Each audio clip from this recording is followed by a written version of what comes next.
the Opie and Anthony Show on XM 202, featuring Opie, Anthony, and James Norton. In the country, creeps, ankle biter. Obviously, the strength is their ability to turn mistruth into something people would believe. Wow, how long is this guy going to continue to babble and say nothing? All day long! Shut up! All right, here we go.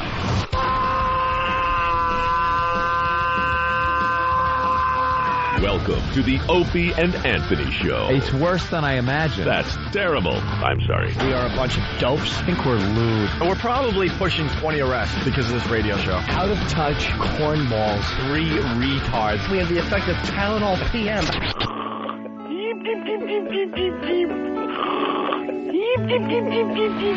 Opie. You know I could have been a model. Anthony. I'm gay. James Norton. I like yogurt. Robert Reed.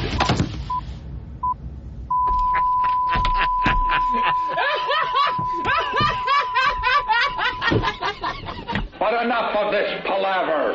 Let's get the show on the road.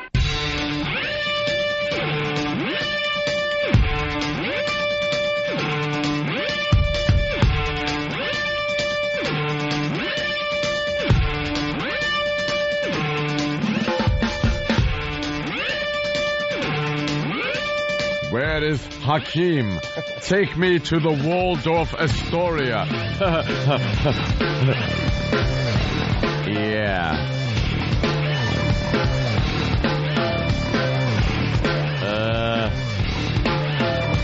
Where is Hakeem?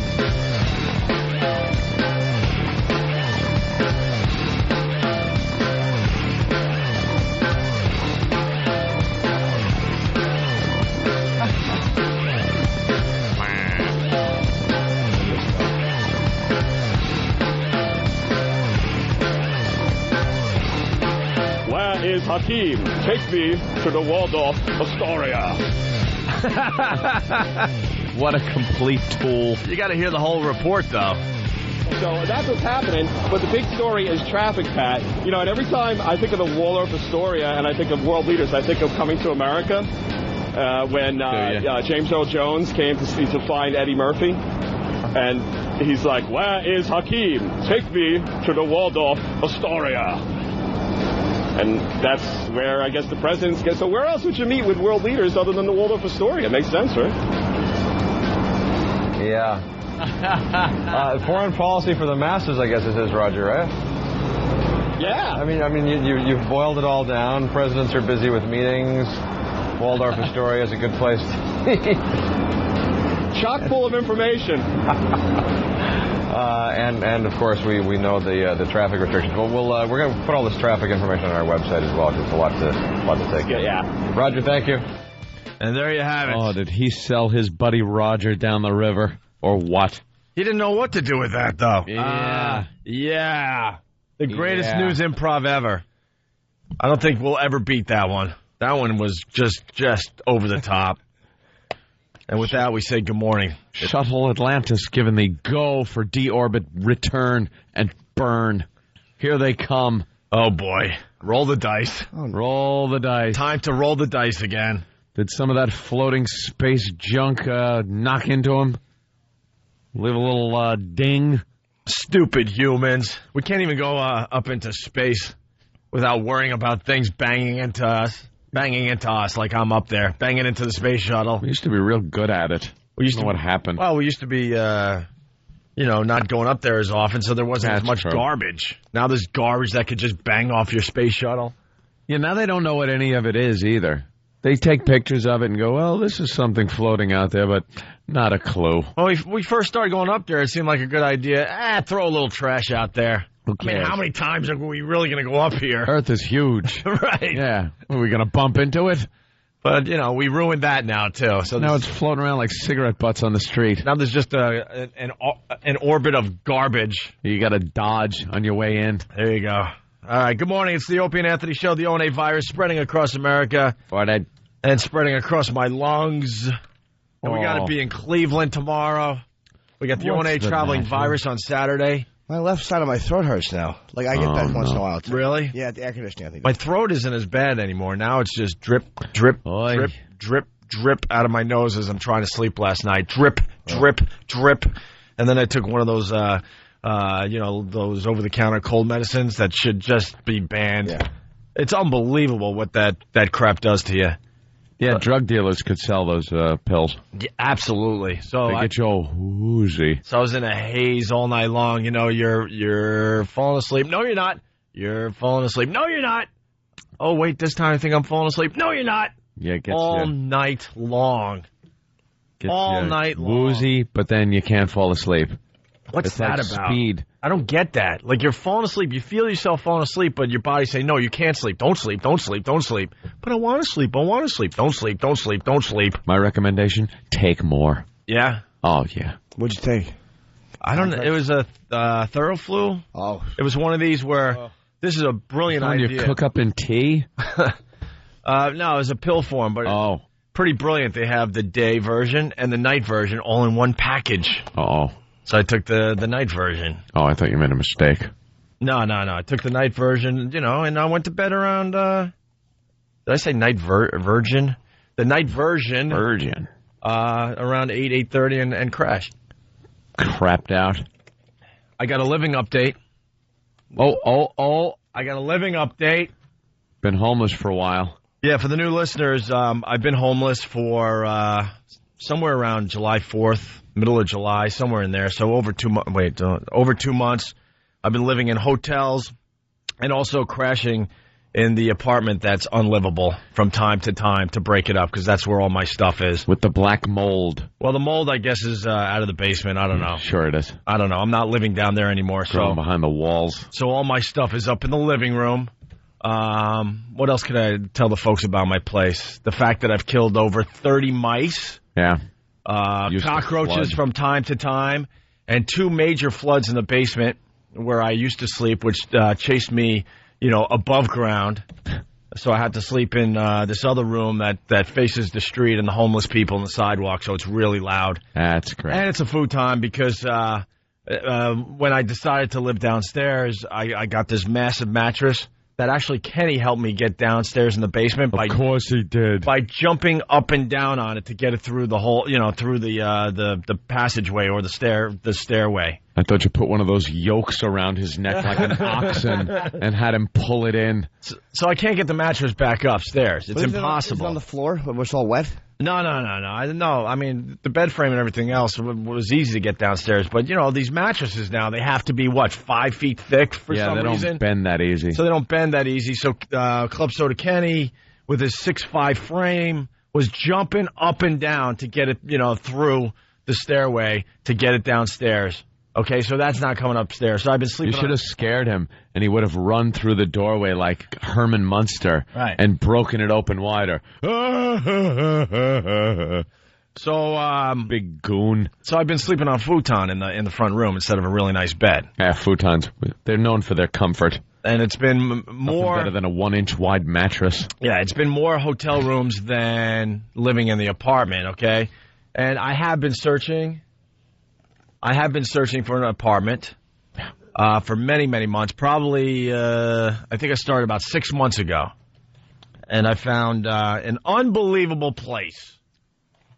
An unbelievable place. Right. And after many, many, many months of searching, I finally found the place I really want to live. It was perfect for me. Perfect. Loved it.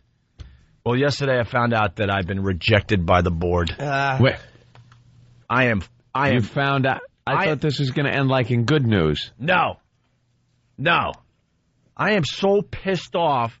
And bummed out at the same time. I can't even tell you. You got rejected? I got rejected by the board. They didn't even meet with me. Probably because of who you are. That's why. They're hinting at what I do for a living. They must have Googled. They're hinting at what I do for a living. Celebrities get rejected all the time because people don't want the media press. They don't want the people press outside. I mean, it's... Welcome to Nassau County, Opie. I will welcome you with open arms to my county of Nassau County. Dude, I can't even tell you how enraged I am this morning. I can't even tell you. Because when I went into this whole thing, right... I found this unbelievable apartment, and trust me, there are, I got money to spend, and there's still just a bunch of crap out there. You know, I walked through so many places, and I'm like, you want how much for this? What? Yeah. And I was convinced I was never going to find something. I looked at dozens and dozens of places, and I finally found something. I'm like, holy crap, this is it. And it was a co-op. And I'm like, look, co-ops, you know, I mean, I've heard just like everybody else in New York that, you know, co-ops are kind of tough to get into. And the stupid real estate agent on the other side is like, no, this is a real easy one. Oh, all they care about is your finances and stuff. Make sure your papers are in order. And your credit and all that, right? So I'm like, all right, it's worth going through. So I stopped looking for a place. This was, I would have to say 3 months ago. I just stopped, and I went through the process. I signed a contract, and then they're like, okay, all is left is board approval. And then you got the board package together. These people know more about me than I know about myself at this point. They know how much money I'm making. They know stuff I swear to God I have no clue about. They have tax returns and canceled checks and bank statements. Yeah, they ask for all that crap. Right. And I went through this because the lady's like, I'm telling you, this is an easy one. You're in. They just want to make sure you could pay the mortgage, okay? They got my package, the real estate agent, before she sent it over to the board. And she's like, oh, my God, this is going to be no problem. Your credit is basically perfect, which it is. And financially, I'm in a really, really good, place. So then she hands it over to them 4 to 5 weeks ago, before we went on vacation. So they make you sit and wait for nothing. So I sat and waited for 4 or 5 weeks as I'm living in my crap hole and in hotel rooms and every day, like, what is going on, right? So finally, early last week, this real estate agent calls and goes, the board needs a few more things. I'm like, what? What? You have to fill out a questionnaire. You have to give them signed tax returns. The tax returns I gave them, even though it's all my info, wasn't good enough because it wasn't a signed copy. And they needed another $1,700. Of course they did. For what? Well... and where does it go? Who got that? The board to go over your application. I had to pay $300 for that. Board application fee, $300. And I paid that when I signed the check, you know, to put down the down payment and the contracts. They decided out of nowhere that I had to pay another $1,700. I'm like, but I'm any accounting of what that's for, or do they just make that number up and say, hey, at this point, I have to assume they just made that number up because no one could give me a straight answer. I'm like, I'm under contract. I paid what the fee was, which was $300. They've decided it was another $1,700 to make it up to $2,000. Non-refundable? Oh, yeah, of course. Everything is cashier checks and everything. So you won't get that $1,700 back? Hell no. I'm going to try.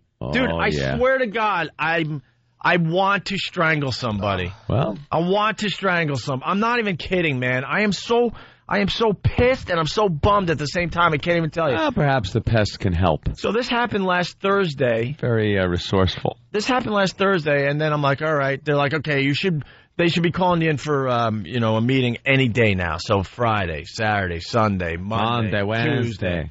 Wednesday, I get an email. Still haven't heard anything yet. And then late yesterday afternoon, my sister calls me, and I'm like, assuming, okay, here's the call. I'm going to meet with them maybe before I go to Cleveland today, or maybe early next week. They rejected you. I'm like, what? Rejected. So last week when I gave the extra $1,700, they had to have known they were going to. They knew already. They were going to reject me. What did they learn from the signatures on the tax? What else could they learn? Right. They knew already. So they figured they'll just get an extra $1,700 out of me. That's what they did. So, oh my God, you were robbed. So everyone, involved in this, and there's lawyers all over the place. Bob's involved, Super Agent Bob Eatman. Of course he is. Their lawyers. Everyone's like, what the F? They rejected you without even meeting with you? Because everyone's looking at my package going, there's nothing in this package. Yeah, look at Opie's package. That says that, that says that I should be rejected. Yeah. And I don't even know the names of the people that rejected me. Nothing. That's it. Anonymous Nothing. faces. Anonymous. I just have to sit here and take it. Oh, you could find out, I'm sure. There are some resourceful people on our board. The Opie and Anthony Board of Pests. That could get all the info you need. I'm out of my mind. I can't even tell you. That's 1,700 would really bother me. Well, the 1,700 is driving me nuts because, you know, there's no way that they decided between Thursday and yesterday that they were going to reject me. They figured they were going to get a few extra bucks out of me. They should let you know. I handed in my board package, like I said, at least 5 weeks ago. I could give you the exact date, but it was before we went on vacation. Yeah. And I believe we've been back about a month already. And I've just been sitting. Can't look at other places, nothing. Because I was like, I fell in love with the place, to be honest with you. So now I'm screwed. I have to be out of my crap hole in a week. So you got 1 week now? Yeah. For what? At least that was a place to, keep my stuff because I assumed I was leaving any day, so it was fine. Because I'm like, all right, I see the end. I see the end result here. Bastard. Dude, I can't even tell you. Elitists. I can't even I am the biggest loser. I know how to put together a really good radio show. When it comes to everything else, I'm the biggest loser in life. I swear to God. That's beyond your control, dude. That's something. You did everything right.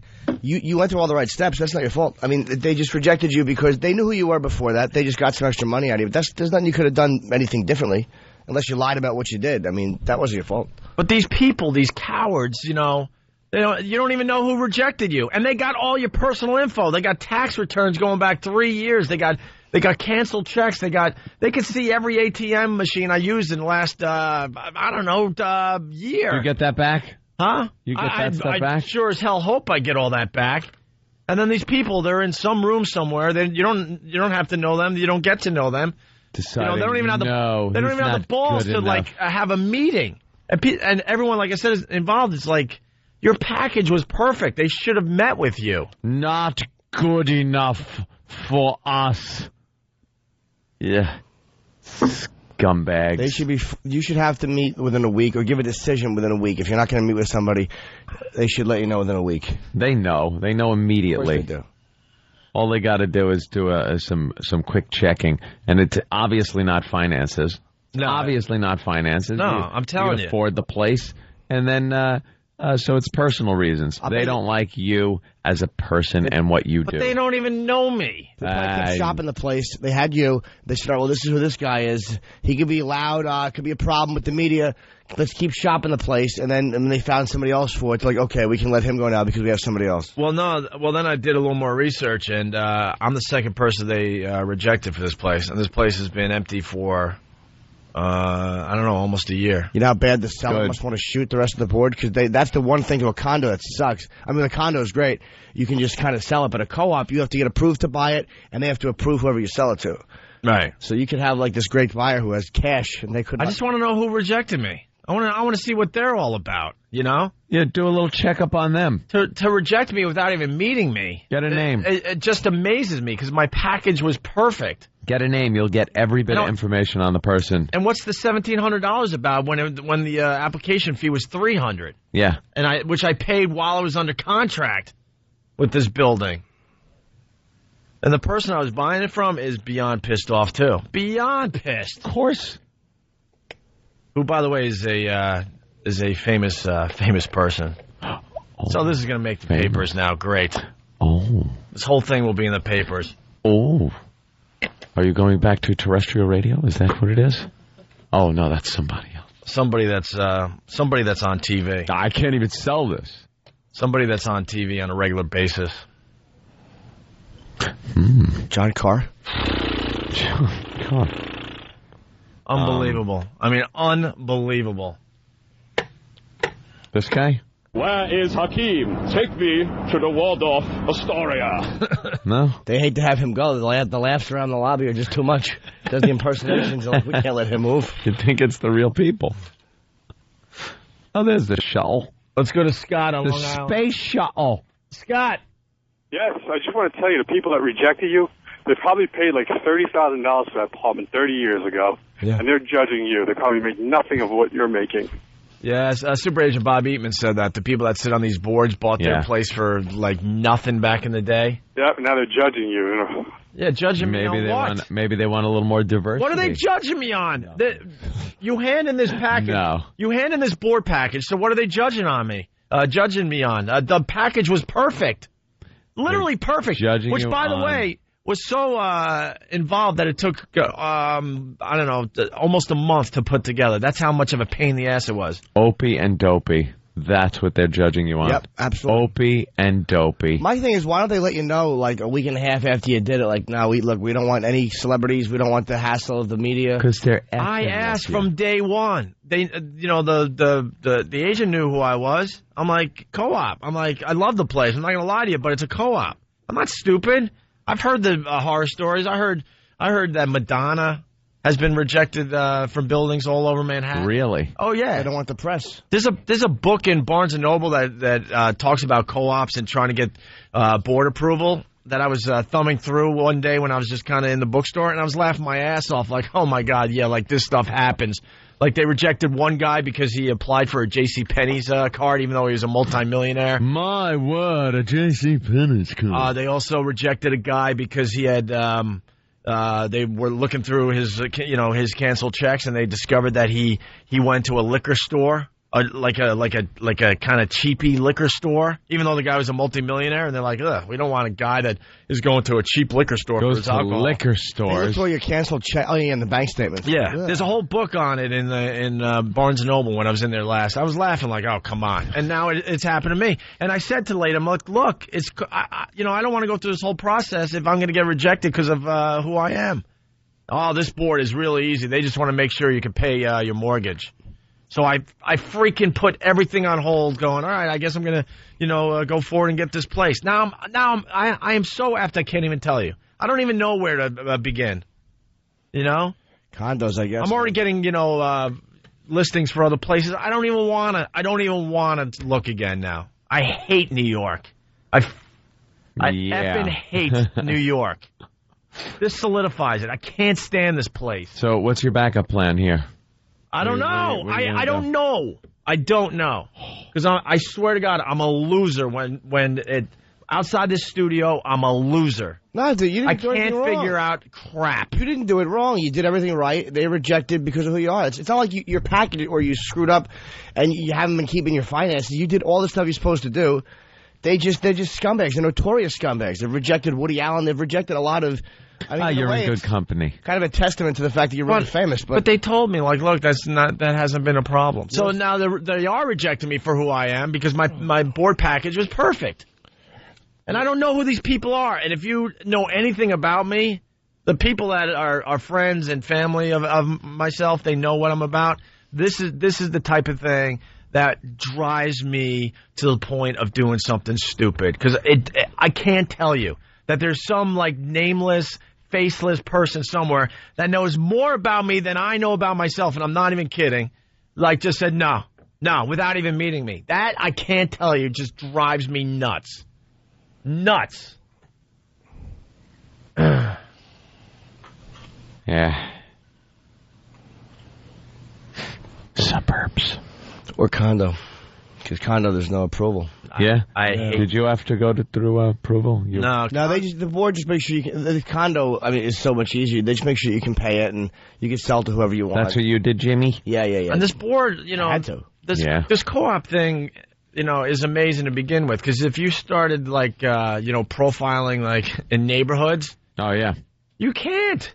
No, when you're looking for houses in the suburbs, you can't ask about, what type of races are in the area. Well, no, you can't ask.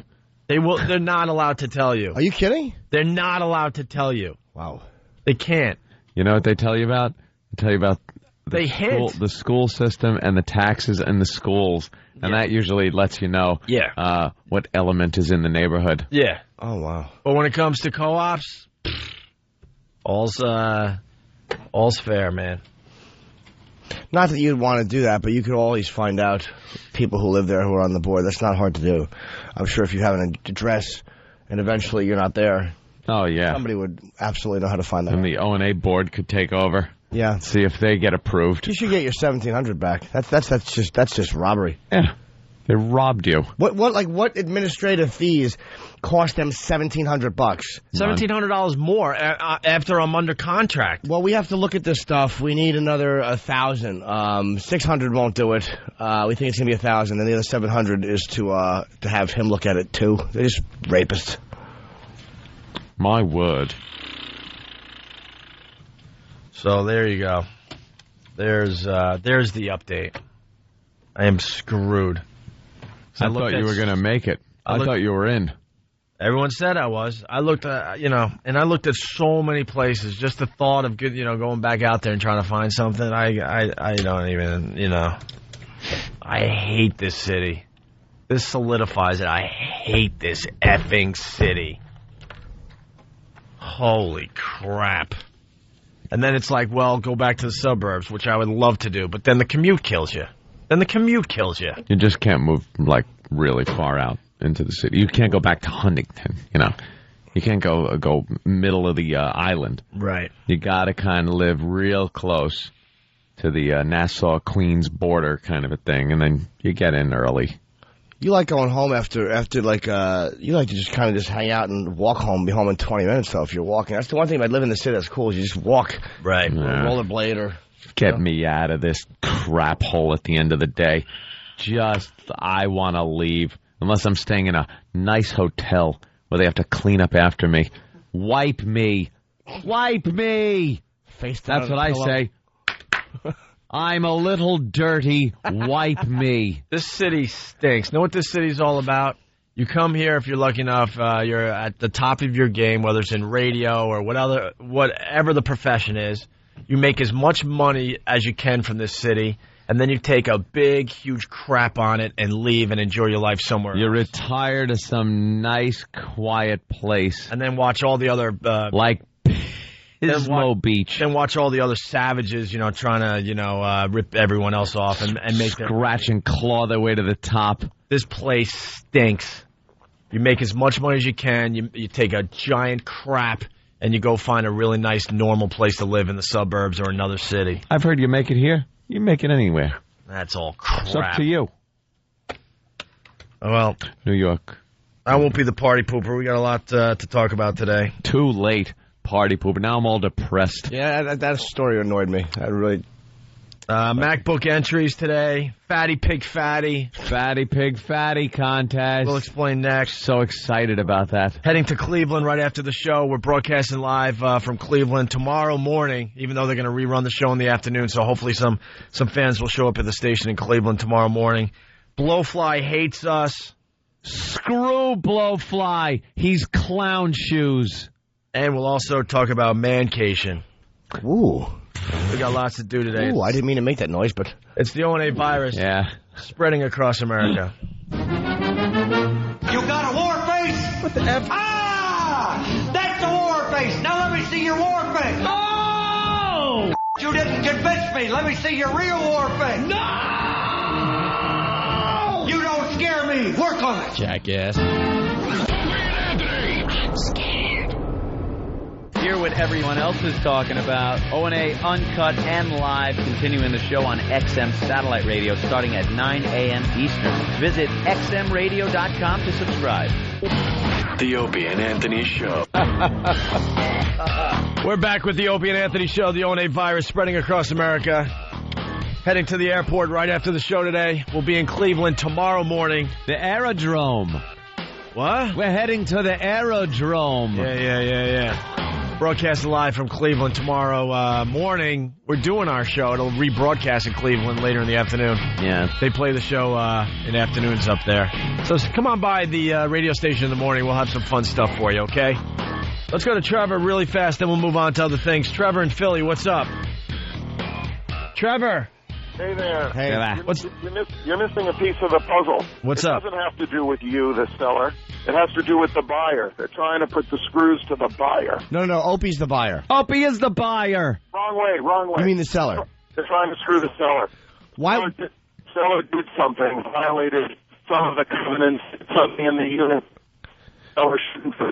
Your phone stinks, dude. Can you find a place where you get it? Because you're actually probably making a valid point. He's saying that the seller probably did a lot of things that really pissed off the building, upset the building, the board, and the board. You know, the all-powerful, nameless, faceless board. But the board is going to reject buyer that comes along. Trevor, please call back. Call back, sweetie. We can't understand anything you're saying, unfortunately, and I would love to know your opinion on this whole thing. Because right now, and I hate to use real estate terms, dude, it's a buyer's market, dude. But that's what it is. Dude. This is where you need Bob. No, dude, here's what they do. You tell me. Right. Stupid. What do they do? Now this guy will have to drop the price again for the next guy because it does suck. This is a bad time to be selling something. So you're actually buying at a good time. Oh, great. I mean, financially. So they may be doing it just to make them drop the price again. It's so hard to watch when you watch one of these L.A. perp. Oh, that was a good one. They chased this car. They knocked him out in L.A. when they do real fun car chases. And they knocked this guy, his car, so he spun. He gets out and, of course, starts running. A cop car pulls up right next to him, opens the passenger door, hits him, and knocks him into the weeds. It's hysterical if you get a chance to see it. There you go. Hey, the fat contest. It's on, right? We have officially started, and we got a promo. Ooh. We got a promo from Steve. Fatty Pig Fatty? Yeah, we came up with the name after we left you guys yesterday and continued on XM. Here is the official promo for our fat contest. It's the Opie and Anthony Fatty Pig Fatty Contest. The Opie and Anthony Show is looking for fat, blubbery, undisciplined women to point and laugh at. Don't worry, we're willing to pay for the privilege. Just haul your big, embarrassing ass down to our free FM studio in New York City, strap a pig mask around your fat skull, squeeze your hindquarters into a bikini, and have a snack for $15. The biggest mess to waddle through the door at the end of the contest wins $10 for every humiliating pound on her carcass. So if you're saddled with 350 pounds of embarrassing flab, you get $3,500. Dry those tears, young lady. $3,000 buys a lot of Kleenex and a lot of pizza. Brought to you by your compassionate friends at the Opie and Anthony Show. $10 a pound, you disasters. See, we don't Come on. We don't fake it here. We love to point, stare, and laugh. It makes us feel better about ourselves. That's right. To look at others that are really, really in bad shape. And the name for the contest is just brilliant. Jimmy came up with it yesterday. Fatty Pig Fatty. We were toiling. Joking around on the air over at XM about awful names. Awful names for this contest. We toiled over it. And Jimmy came out with one of the most simplest yet hysterical names for this stupid contest. I love it. We didn't want any room for misinterpretation. Right. We felt as a group that Fatty Pig Fatty summed it up nicely. The use of the word fatty twice is sheer brilliance. Yeah. And then putting the pig in the middle really brings them both together. So we have this girl, Sarah. She said she was going to stop by today. What was she, 250, Yeah, 230? 230, I think. Yeah, but it would be a great place to start the contest. Great start. If she makes it all the way to the end, that would be $2,300. I think it's going to go up, though. Right now it's $10 a pound. I think we're setting up one of those PayPal accounts. Oh, cool. Because listeners want to be, get involved with this. We'll raise a few more bucks and we'll raise the total per pound. Why not? And I think we're going to get some other prizes as well. $10 a pound ain't that bad. What's Sonny Forelli saying? That's $10 a pound, that's really not that much money. To do nothing. You're doing nothing, first of all, except being what you are, fat. All you have to do is come in and stand on a scale. I mean, we love to see you in your bra and panties and stuff like that, and some girls will do that. But basically, you come in and we weigh you. $100 a pound, Sonny, you're an idiot. $100 a pound. Who's paying $35,000 for a 350-pound woman? To just walk through the door. There's an elevator here. I can understand if she had to maybe take the stairs, but God damn it, she's just got to show up and be fat. Yeah. So the contest is on. What the hell is wrong with you? So for all the fatties out there, all you have to do is show up. We would love to see one today before we head off to Cleveland. Just one animal show up, please. One lousy animal. And we're going to be in Cleveland, so the contest is on tomorrow when we're broadcasting sort of live. Right. We'll be live, but then they'll hear it in the afternoons in Cleveland. And whoever puts the most weight on, actually, we're going to do some kind of a side contest. Yep. Starting today, I think. From today until Halloween it ends. So the most weight you put on, there's also a prize for that. Like you win money for that. So if you put on 30 pounds in the month, or if you come in the day before Halloween, you weigh, like, say 190, and you come back the next day, you weigh 220, you'll probably win. That's it. Come in whatever you want. That's a hell of a tumor. Oh, yeah. It's a hell of a tumor. To eat someone's child. So, is Sarah coming? Did we call her? You called her and she got scared probably because you didn't talk to her? Here comes Travis. Oh, boy. He's rarely on the show. Travis, yes. I left her a message. All right, thanks. Get back in there. Jesus. Skinny girl, skinny contest winner. You got to say it into the microphone because no one heard Nothing? you. No, it's okay. It's Jesus. okay. It's all right. We got Trevor back. Trevor in Philly, what's up? Like I said before, the problem is they're trying to go after the guy that's selling the unit. The person who is trying to sell the unit must have done something to that board, violated the covenants, did some remodeling without the proper the witches, licenses, did something that pissed the board off, and the board said, "Don't worry, we're going to get you eventually. When it really counts, we're going to get you." And you can be as squeaky clean. You can put 100% down. You're going to pay the whole thing in cash. By the way, they did a background check on you with that $1,700. They did a full background check, not just your financials. They interviewed folks. They don't want a high-profile person that's going to create. Well, the person I'm buying from, it hurts me to say this, but he's more high-profile. Well, you got to. But not controversial. Oh, I don't know. He's more high profile. His name is very well known. He's been around a lot longer than I have. And not controversial. Not at all. Because now people are trying to figure out what celebrity I'm buying, was going to buy the place from. The only controversy is what gender does he sleep with? Is that a controversy? Oh, yeah. Oh, is it? Do you know? No. His wife was on the contract. Oh, he's married. Yeah, Okay. so. I guess that ends that. So that helps. There you go. A married guy that's on TV a lot. All right. I want you to think that it's only about scared me, you. It Jimmy. might have something to do with him as well. All right. Thank you, Trevor. Good point, I Trevor. can imagine that. There was a guy point having when I was problem. going through the whole thing, I thought it was too good to be true. Hey, speaking of Fatty Pig Fatty, we had a lot of large women call the show yesterday. Big girls. Remember the girl that was 463 pounds? 463. She was a big one. Big trucker from what, Illinois? Oh, yeah. Yeah, we had her on for about 20 minutes, and we just destroyed her. And she's a faithful listener to the show. Well, she called up She's a little truck driver. She was a little confrontational. Not bad. She was, I think, a little hurt by it. She kind of called up like, I don't like this. Like, she didn't just call up to be friendly. She was trying to give us the business. Yeah. Forgive my harsh language. And we made her feel better, I think. We helped her out. So she was 463 pounds. We talked to her for 20 minutes. Van and the guys, they took the phone call and threw a nice little quick 2-minute montage together of good. some of the lines. These are the lines we could play over here because it got really, really dirty. Montage. And can Steve stop saying in the I love the promo Steve did, but he says it, and a lot of pizza. The way he says pizza, I want to take a nice hot one and mush it in his face and burn him. Pizza. All right, here's the girl from yesterday. Not to be disrespectful, but how disgustingly fat a pig are you? 463. You had to be giving out your phone number. I feel sorry for the left side of your car. What's your MySpace address? I enjoy buying shoes and having barnacles scraped off me. Actually, I'm pretty active for a big girl. What do you do that's active? Try to get out of a tar pit. You lost a lot of weight from what I see here. Because it says graduated 2000.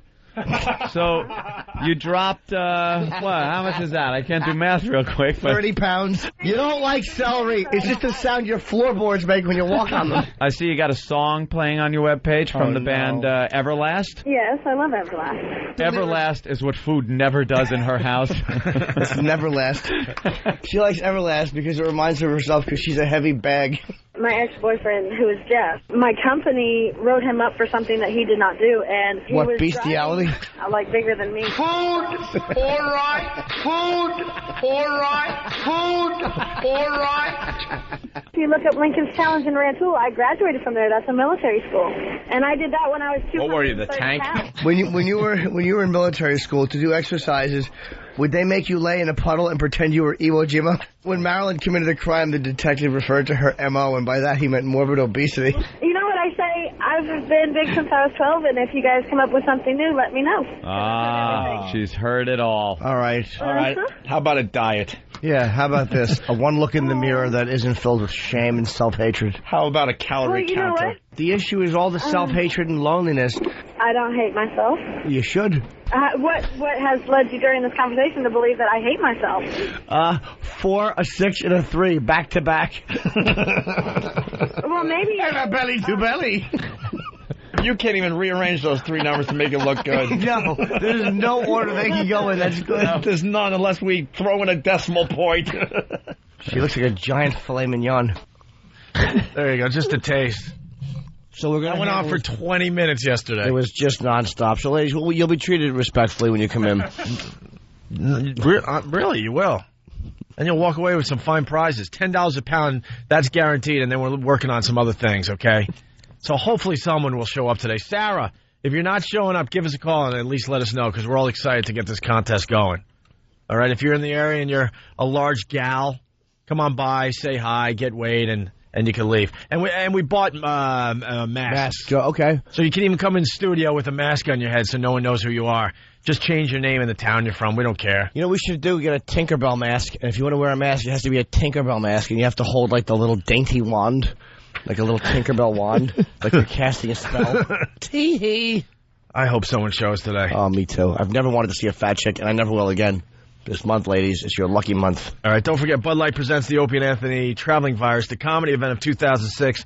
The last date is here. It's 2 days away. It's this Saturday at the Tower City Amphitheater in Cleveland, Ohio. I'm hearing a lot of people are road tripping from all over the place. I know Pittsburgh's sending a bunch of listeners that won a contest, so that's going to be really, really cool. Tickets, I don't know. Are they $10 again? I think so. I don't know. I mean, Pete, I had not talked to Pete today. All right. I'll talk to him at like 9. All right. Oh, sorry. Tickets on sale now through all Ticketmaster locations, presented by Bud Light.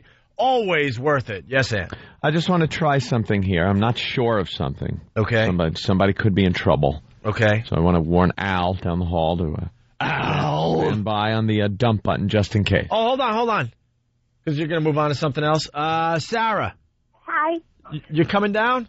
Yes, I am. Oh, yeah! All right. What time? Fatty Pig Fatty is on! What time?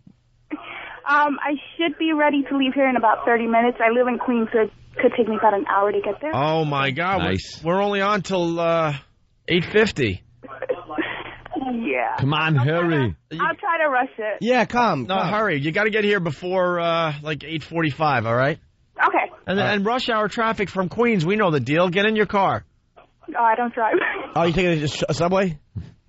I'm coming by subway, yeah. Okay, that might All right, cool. The police officer rides her in. Bye. If you're not going to make it, please call back and tell us, all right? Because we're very excited to get the contest. Yes. All right, guys. Thank you, Sarah. No problem. And we'll be nice to Sarah. That's great. She knows that. Go ahead, Anthony. I'm sorry. All right. Be ready on any dump button. Let me try this. Why did you go eat a decrepit piece of crap? Okay. I just got the wrong templates for this machine. See, I have two machines. Yeah. We got one for here. Yeah. And one for down the way XM. Over there at XM. And I seem to have the XM one because I tried to play a clip from The Bad Lieutenant. Oh, really? Yeah, because that's what I had sitting in front of me here. All right. And that is probably why the Waldorf clip didn't come up. Because this, was different. All right, we'll figure that out during the break. It's the ONA virus spreading across America. Opie and Anthony. The Opie and Anthony Show. Yeah! Good morning. You're listening to the Opie and Anthony Show. The ONA virus spreading across America. Fatty Pig Fatty is on. We got Sarah coming from Queens. She's about 230 pounds. Other fat girls could show up today because it's not a guarantee that Sarah's even going to show up. So if you weigh a little less than 230, just show up. $10 a pound. And we could re-weigh you at the end of the contest. So if you're like, I don't know, 210, 220, you come on by and then, you pack on a 20 or 30 pounds before Halloween, might have a shot at this thing. $10 a pound to the winner. A lot of money for just being what you are. Fat. Being a fat gal. Well, we're asking. You come up here, you show a little skin. Be in a bikini. And E-Rock just got a communique from Imus's camp. They're loving Fatty Pig Fatty. Oh. They're loving the idea. And once the contestants start rolling in, quite literally, I think it'll really make everybody happy. I know I'll be happy. And we're going to do this for about a month because I think eventually we're going to have people travel to New York to try to win this contest. Ooh. I'm going to predict that we get someone that's over 400 pounds. Oh, in the end. You think it's going to be like over 400 pounders going to win this? Oh, yeah. That's like over $4,000. Yeah, well, Free FM here in New York, they're like, don't you want to do the contest for a week or two? I'm like, no, a month. This thing's going to slowly build, and then people are going to start looking around in their neighborhoods and going, oh, my God, I can make some money off this fat broad. Because you could, we're looking for the guys to convince some of these girls to come on in and say hi to us. And we'll be nice. We got the masks and the bags to put over your head if you're embarrassed. If you're embarrassed, if you're shy, just put on a Tinkerbell mask and hold a wand and daintily skip around the studio going, tee-hee, I'm casting a spell, tee-hee, and then get out. Yeah, we're looking for some girls that have a sense of humor so we can put them in tutus or roll them around. Dress them up flour. like we damn well please is what we do. They're our own little fat Barbie dolls to play with. And they're going to come in, and if we want to put them in a tutu or a little bikini or whatever the hell we want to, a piggy mask. Yeah. They got to do that. It's part of the cash, the chance of winning that much cash. And of course, Imus is loving this. This is the type of radio he wants to do. He doesn't want to talk to all those dumb politicians. You don't think so? No. But he knows he's older now. He can't get away with this type of radio. Yeah. That's why, of course, he loves this. E-Rock goes, the Imus camp is loving this. I know they're loving this. They just had to change their show. Fat piggy, fatty. Fatty pig fatty. Fatty pig fatty. Here's the latest on Anna Nicole Smith. This story is getting just beyond bizarre. Crazy. I find things to suggest to me any kind of foul play. Maybe, but Anna Smith is now a whole lot richer, only days after her son's death. Hold on. She's too what show is this from? It's from Fox. She's too happy for a dead 20-year-old guy story. A dead, what amounts to, a kid story. Yeah. Well, they have no emotion. They don't know how to emote anything. God, do I hate news people. Sorry, continue. Just had to reiterate Smith is now a whole lot richer, only days after her son's death. She and the Getty Photo Agency have sold the last living shots of her dead son Daniel for $600,000. Now a Smith rep states she will catalog and sell off her son's personal belongings along with his cremated remains. Her attorney stated, "We pledge to provide certificates of authenticity for every last scrap of Daniel Wayne Smith memorabilia, from the 4x4 coaster-sized pieces of his bath mat to the wadded tissues in the trash can." As if this is not creepy enough, Smith has not yet decided whether to sell her boy's ashes at a fixed price or through an auction. This is a joke, right? It has to be. Is this Mad TV? It's a joke. It's got to be a joke. What? This is Mad TV, How right? could it be a joke? It's on. It's. That's a joke. It could be. Is this a joke? Did you get this really from a news show? Yeah, Fox 5. It could be glaringly inaccurate. It has to be. She's selling her son's remains? Okay, I wouldn't see it as a joke. I could see it being some really shoddy reporting based on rumor, speculation.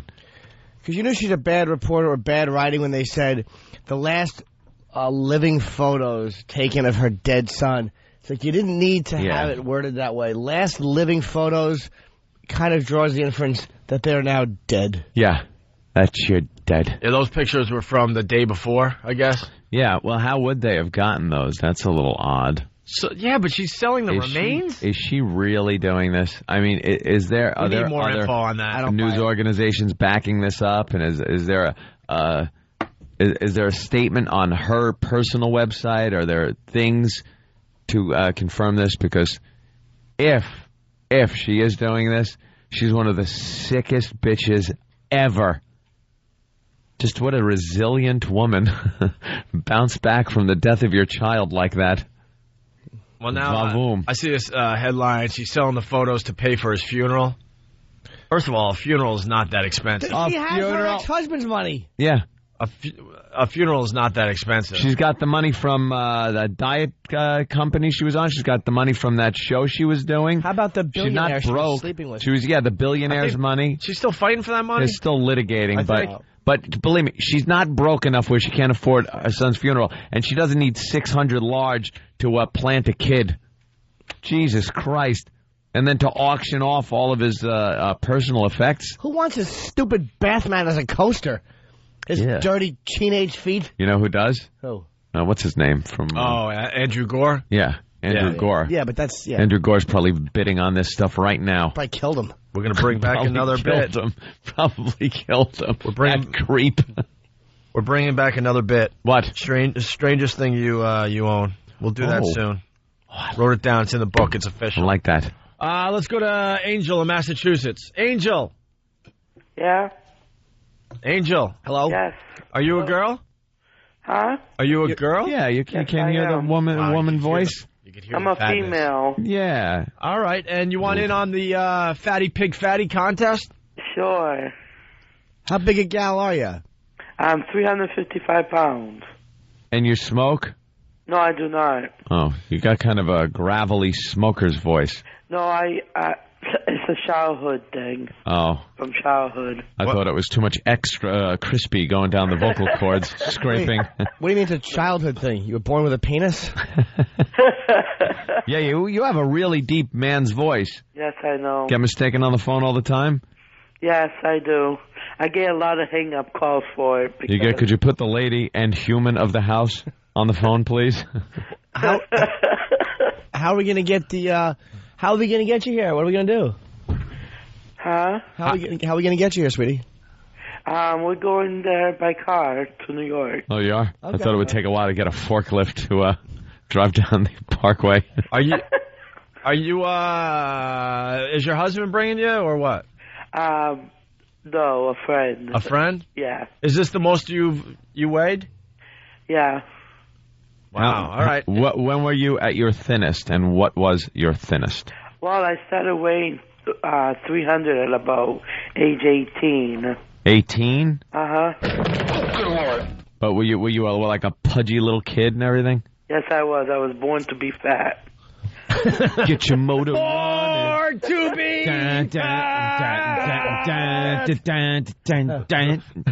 Wow. Can we get that song? Born to be. Where's Weird Al Yankovic when you need it? And a lot of pizza. Pizza. We got to hear Steve say pizza again. It's enough to make you want to just smack his mouth. All right, hold you on. You want to cup smack his mouth. All right, hold on. You want to cup your hand. Pizza. And a lot of pizza.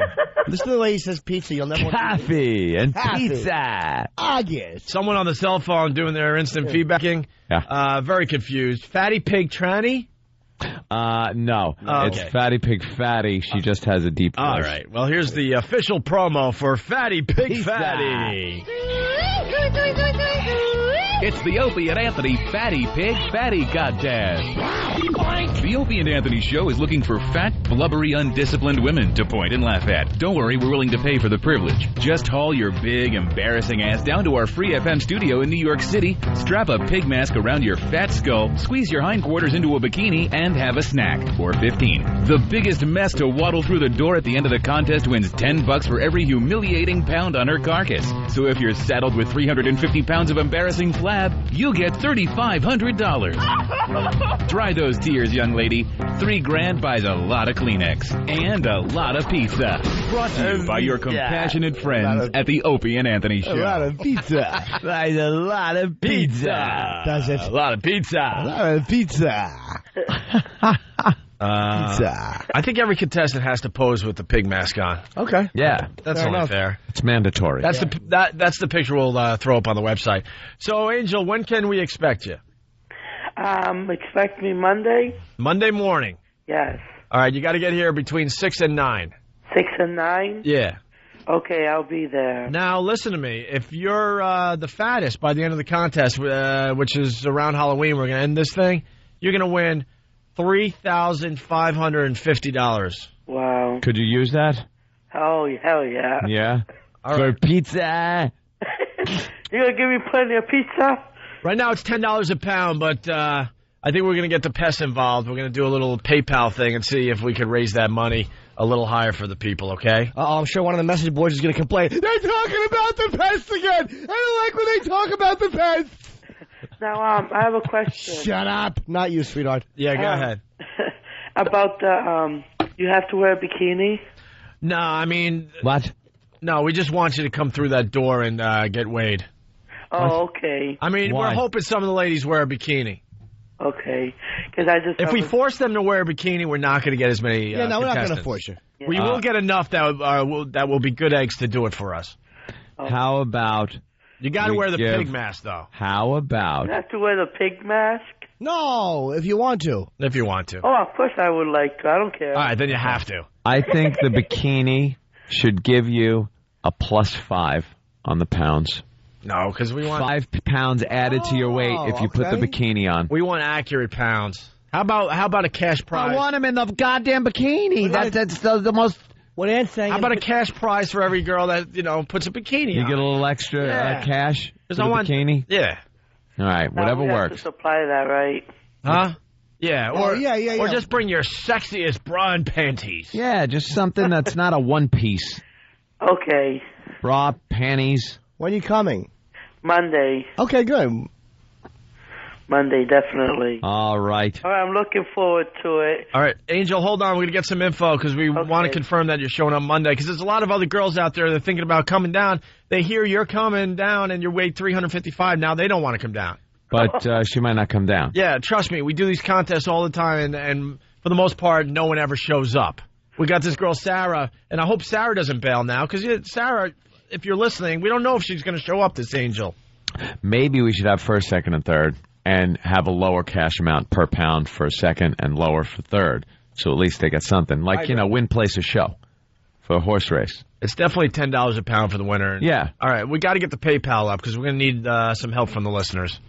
I'm throwing in easily $1,000. I think I'm throwing in $1,000, but come on. I'll put in $35. Ooh. All right, Angel, we'll see you Monday. Hold on the line. Okay. Angel, now we're talking. Fatty Pig Fatty. Yep. Is on. It's off and running. That's right. And they're off. And they're off is right. Okay. There was something else we want to do here. The heck was I thinking about the... Oh, it had something to do with that. Whatever. What's going on in the news? Do we have any news stuff to do today? Oh, thanks a lot, Travis. What is this? There's plenty of sounds and... Well, the man... Oh, here it is. Okay. I don't believe it, though. It's not from... What is it from? Is this from her website? No. We're looking at the Anna Nicole Smith Selling Dead Son's Personal Effects and Ashes article. This story comes out of the Bahamas. This is not... There's no way... I mean, I could see her selling the pictures of her son. I could see that. No way she's selling the remains of her son, though. No, it's just silly. We'll have to wait and see how true that really is. Bravo Sierra. Bravo Sierra. Okay. Is this an English site or something? It's from NASA. Are expected to dwarf the 344,000 pounds. I see pounds instead of dollars. Pounds. It could be phony. Boy, if she is doing this, wow. That is just heartless, ruthless. But I'll hold judgment for 2 seconds. 1, 2. Oh, what a sick bitch. All right. Must be nice, though. I was saying that earlier. Go through life like a sociopath. Just not care. Imagine if she's doing this and really just doesn't care. Like, yeah, sell the stuff off. I don't care. Don't care about anything. Like, whether it was her upbringing or whatever the hell she had to go through to get to the point she is at. Just completely devoid of emotion. There's something to be said for that. You like that? I don't know if I like it. There's something to be said for it. And I'm saying it. All right. You want to do some MacBook entries? Ooh. Yes. Let's hear this. We got a big contest going on. We're just contest central. We're trying. Aren't we? Here's the deal. We're asking you to send us your 30-second or less production piece about the Opie and Anthony Show. And the week of October 2nd, we're going to announce the best 5 entries. You can submit your entry at 923freefm.com by September 29th. What's that, like a little over a week? A week from Monday, I guess? Yeah. Or a week from Sunday? Okay. You can win the new MacBook. The top 5 entries will win a MacBook. Yep. All right? It has everything you need to explore all your creative possibilities, and you can take it with you wherever you go. Head to the Apple Store or apple.com to check it out. And the entries are coming in, and they're interesting, to say the least. Oh, is that it? Interesting? That means crap. Well, we'll listen to a couple of these and see if there's any gems. The first one is from Chris M. We've had over 100 entries so far. These are sort of worth playing. As a listener of the Opie and Anthony Show, you'll experience professionalism and integrity, mixed in with fun and entertaining conversations on life in the world we live in. Oh, balloon animal! Jimmy, can you write me a text message? I don't know how to text. So many blueberries. All right, enough of that talk. Opie and Anthony, striving for excellence. All right. There's something kind of funny about that. Yeah? I like the whole idea of radio excellence, and it's just us doing what we do on a daily basis. Nonsense. It's kind of funny. But it ends a little, abruptly. It's all right. It's called Jimmy. That was Chris It's funny. All right, the next one is from Kevin T. It's not completely awful, is what I'm saying. It's all right. Yeah. I give it a C+. Yeah. Here's Kevin T., the real Anthony. I'm a hateful, hateful person.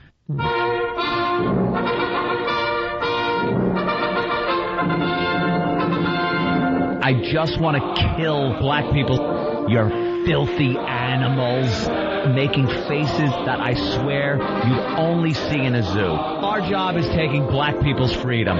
Savages, start with a bath. The diversity.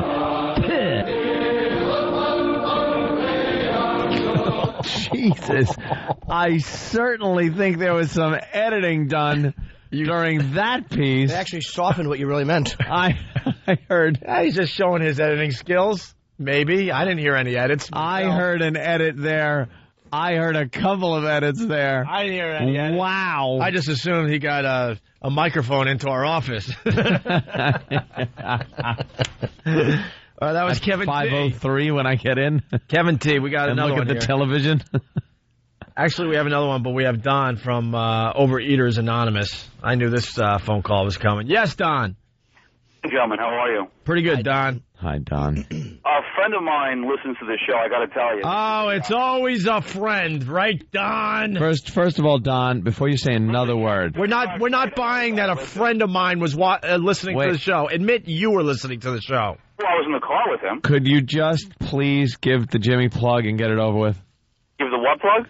The Jimmy Norton plug and get this over with.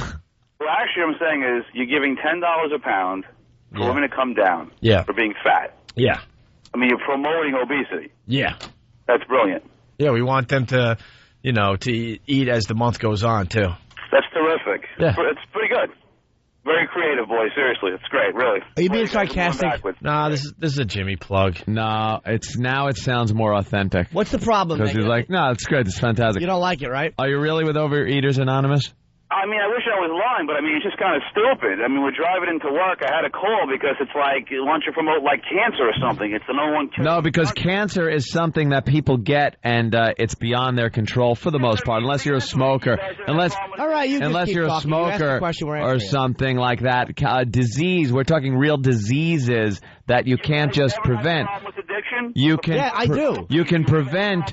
You can prevent being fat. This is Anthony, smarty pants. No, but Anthony, Excuse my language. You had a problem with booze, right? I mean, come on. I never had a problem with booze. I'm Jim, and I did. Love booze. And I had a problem with drugs, and I'm in recovery for both.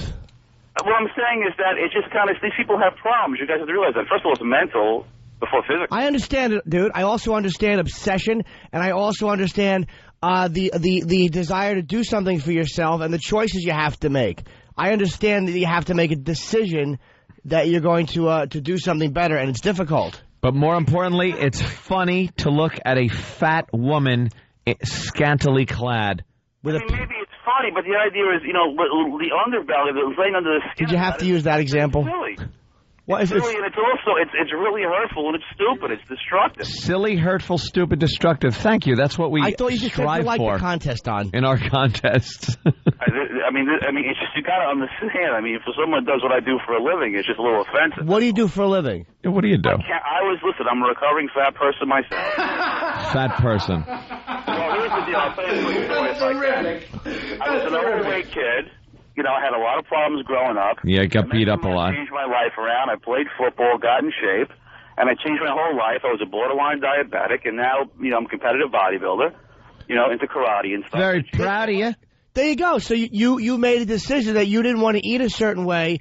Right. And you sacrifice. Do you think I like eating salads, dude? Do you think I want to shove a Snickers bar into my dumb face? Well, you can do that once in a while. What I'm saying is that obesity isn't just...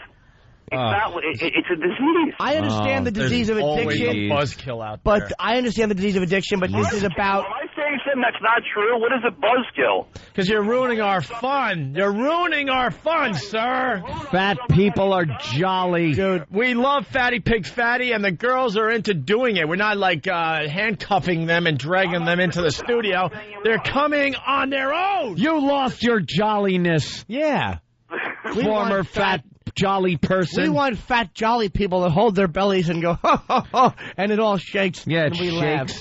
Just admit it's not healthy, and it's not the best idea to encourage people to get fatter. Are we encouraging people to get fatter, sir, or are we telling people if you're fat, come down? 30 meals before you come down. I mean, come on. Wait, dude, let me ask you a question. Is being a plus-size model, does that encourage people to get fat? I mean, say you can't cut it in the modeling industry and you're a little overweight, maybe they say you're not fat enough to be a plus-size model. Come on, man. Is that encouraging people to be fat? Listen, dude, I'm not talking about a little overweight. I'm talking about 3 to 3. I mean, that's morbidly obese. That's what we're looking for. Yeah, we got one coming down Monday. Who else celebrates that? Pounds. Fatty Pig Fatty. That's right. We're doing this with dignity and because it's fun. Yeah, it sounds delightful. It is. Delightful's a good word. Yeah, wait, here's Jen from Rockaway. Jen. Hey. Hey, what's up, Jen? You're on with Don from Overeaters Anonymous. Yeah, he's an ass, okay? I mean, seriously, I am heavy. I'm happy to be heavy. I didn't get this way because I'm not, I'm standing here in the store and I got my Mounds and my Hershey's Kisses in my hand, you know? How fat a gal are you, Jen? Look, sweetie, we talked about this yesterday. I'm kind of up there, you know? Wait, which one were you from yesterday? All I'm saying is that it's unhealthy to be... am I... Of course it is. What, are we stupid? We don't know that it's unhealthy? I mean, basically you're paying people that are fat for being fat. It's not a good idea. Dude, you're a competitive bodybuilder, right? Yes. Look what people in your field do. And I chastise them for steroids, too. Stop chastising everyone. Stop being such a curmudgeon. Live your life. Just worry about Don. Just be good to Don. Stop chastising everybody. Stop being a nudge. Don the chastiser. Let me just ask you one quick question. If I went through something, someone helped me, why wouldn't I pass that on to someone else? Because it makes boring radio. That's right. And it's also... I've been doing boring radio for years. Don't worry. Sir, certain things... I hope you just hit a pole. They're programs of attraction rather than promotion. I don't go out and save the world. If people see what you have and they want it, they are drawn to it. I don't go around chastising people. I don't do that. Something. Wait a minute. That's not my job. Wait, Jen wants in. Yes, Jen. Yes, Jen. What is he really going to do? He's going to help me. What's he going to do? Hold the sandwich for me, for God's sakes? Yeah, exactly. She's going to eat. She might as well earn a few bucks, Don. That's right. Now, Jen, how much do you weigh? It's in the 4s. In the 4s. I haven't been weighed in a while. $10 a pound, Jen. $10 a pound. That number may go up as this contest goes on. And if you eat more and gain more, you make more money. That's right. Don. If I hoof it on in there, I mean, for God's sakes. But if you have somebody that's bigger than me, you guys got to make it worth my while here. I mean, even if I'm not going to be the... Hey, if you're over 400, I got to tell you, if you show up, you got a really good shot of winning this thing. Well, guys, like I said, I don't want to, kill your fun. I just thought I'd call. Too late. Too late, Don. Guys, I'm really sorry. I'm not from OA. Howard Stern rules. Later. All right. Yeah. Oh, there he goes. I hope you taped it and you play it. He didn't know what now else he's to say. upset he's going to go have a piece of cake, you know? All right, Jen, you got to come in. You got it. Come on in, Jen. It's a cute contest. When's the last time you heard that? It's a cute contest when you see girls in the 200s, but it gets really good when we get up into the 4s. 4s are great. We got possibly a 355-pound girl coming down from Boston. We got other people from across America already talking about this contest. They're thinking of making the road trip. So we got to get the PayPal account up so the listeners can help us so we can get the per pound up. $10 a pound right now. All right. I've been worried that you guys are going to be mean to me. I was like, yeah. We just go around. We're good-natured. Mean people. And you show up, we will not be studio. All right? All right. All right, hold on the line. Get her info. She wants to do this thing. She's just scared that she's going to be humiliated. We're not going to humiliate you. We goof off, but, come on, we're not going to humiliate you. Jen, here's the deal. Change your name. Change the town you're from. Absolutely. And you can wear one of the masks that we'll provide. Yeah. Piggy mask. Oh, is it time for the promo again? Did you get a horsey mask? It's the Opie and Anthony Fatty Pig Fatty Contest. The Opie and Anthony Show is looking for fat, blubbery, undisciplined women to point and laugh at. Don't worry, we're willing to pay for the privilege. Just haul your big, embarrassing ass down to our free FM studio in New York City, strap a pig mask around your fat skull, squeeze your hindquarters into a bikini, and have a snack for $15. The biggest mess to waddle through the door at the end of the contest wins $10 for every humiliating pound on her carcass. So if you're saddled with 350 pounds of embarrassing flab, you get $3,500. Dry those tears, young lady. $3,000 buys a lot of Kleenex and a lot of pizza. Brought to you by your compassionate friends at the Opie and Anthony Show. Oh, that is a great promo. By the way, we will play listener promos because Fatty Pig Fatty. There's some great material there for a promo. You already got one? Is it good? It's all right. Well, we got the first one coming in. Danny covering himself. Good. It's all right. He's on the fence. Well, we got to start somewhere. This is a listener promo for Fatty Pig Fatty, sent in by Bob S. in Burbank, California. It is on. How disgustingly fat a pig are you? We're going to pay $10 a pound. That's right, bitch. Game on. I want some big, fat, disgusting monsters. The type of girl who's too fat to even talk to you on the phone. Why does it have to be a fat woman? Why can't it be a fat man? Because that's what we said. You bring your big fat slob over to the studio, she has to wear a bikini. 500-pound girl, all right, 5,000. That's it. Opie and Anthony, weekdays. Hogging up the airwaves. Oh, it's beautiful. Fatty Pig Fatty. You know what? That's very good. I like that it was one. All right. That's a really good promo. And that was I think that guy's in radio. That's a fun one. Because that's a good promo right there. All right. Thank you, Bob S. in Burbank, California. Burbank. Is that in the contest, by the way, for the MacBook? I think it is officially. It's a promo about the show. Yeah, there you go. It fits it doesn't fit the criteria. 30. Is it too long? It's close enough. How long is it, Fan? 36 seconds. How long should it be? Right. 30. 30 seconds. Stickler. Plus or minus 6 seconds. Rewrite the rules. Hold on. Goody Gumdrops wants to point something out. No kidding. Goody Just rewrite the rules.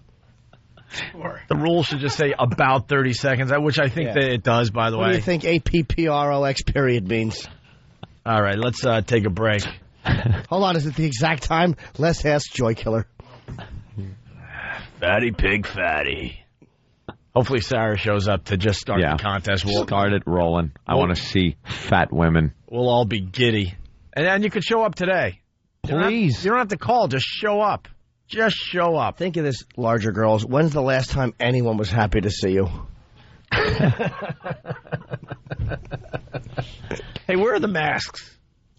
I saw one. Danny had one. All right, he's got. Oh my God! It's a big horsey mask. Here, show that on Pal Talk. Where'd you get the horse mask? Party City. Let me see it up. Go around in front of Jimmy. We need the pig mask, though. Yeah, they didn't have a pig mask, so I didn't want to show up empty-handed, so I brought this along. And masks are optional, by the way. You don't have to throw the mask on. We would like it.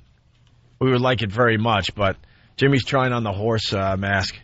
See, then no one knows who you are. There you go. Jimmy. Jimmy. I'm not going to race him. I'm going to put him out to stud. When I used to trick or treat, people always knew it was me. Move over to the mic so people could hear you, Jimmy. Right there, stop. No, Jimmy, got it. Oh, no, Jimmy, you got to over there. There you go. There you go. Take the big blue tag off the front. I told him that already, Anthony. He doesn't listen. Why is that a big blue tag on the front of a horsey head? Because he's stupid. Because, you know something? That looks really creepy. He's going to try to return it after, 10 fatties put the mask on. All right, we got to take a break. We're really late. We'll get back to the MacBook Jimmy. entries. We got to talk about Blowfly. He hates us. Screw Blowfly. We got to talk about mancations, whatever the hell that is, and other things. It's the ONA virus spreading across America. The Opie and Anthony Show.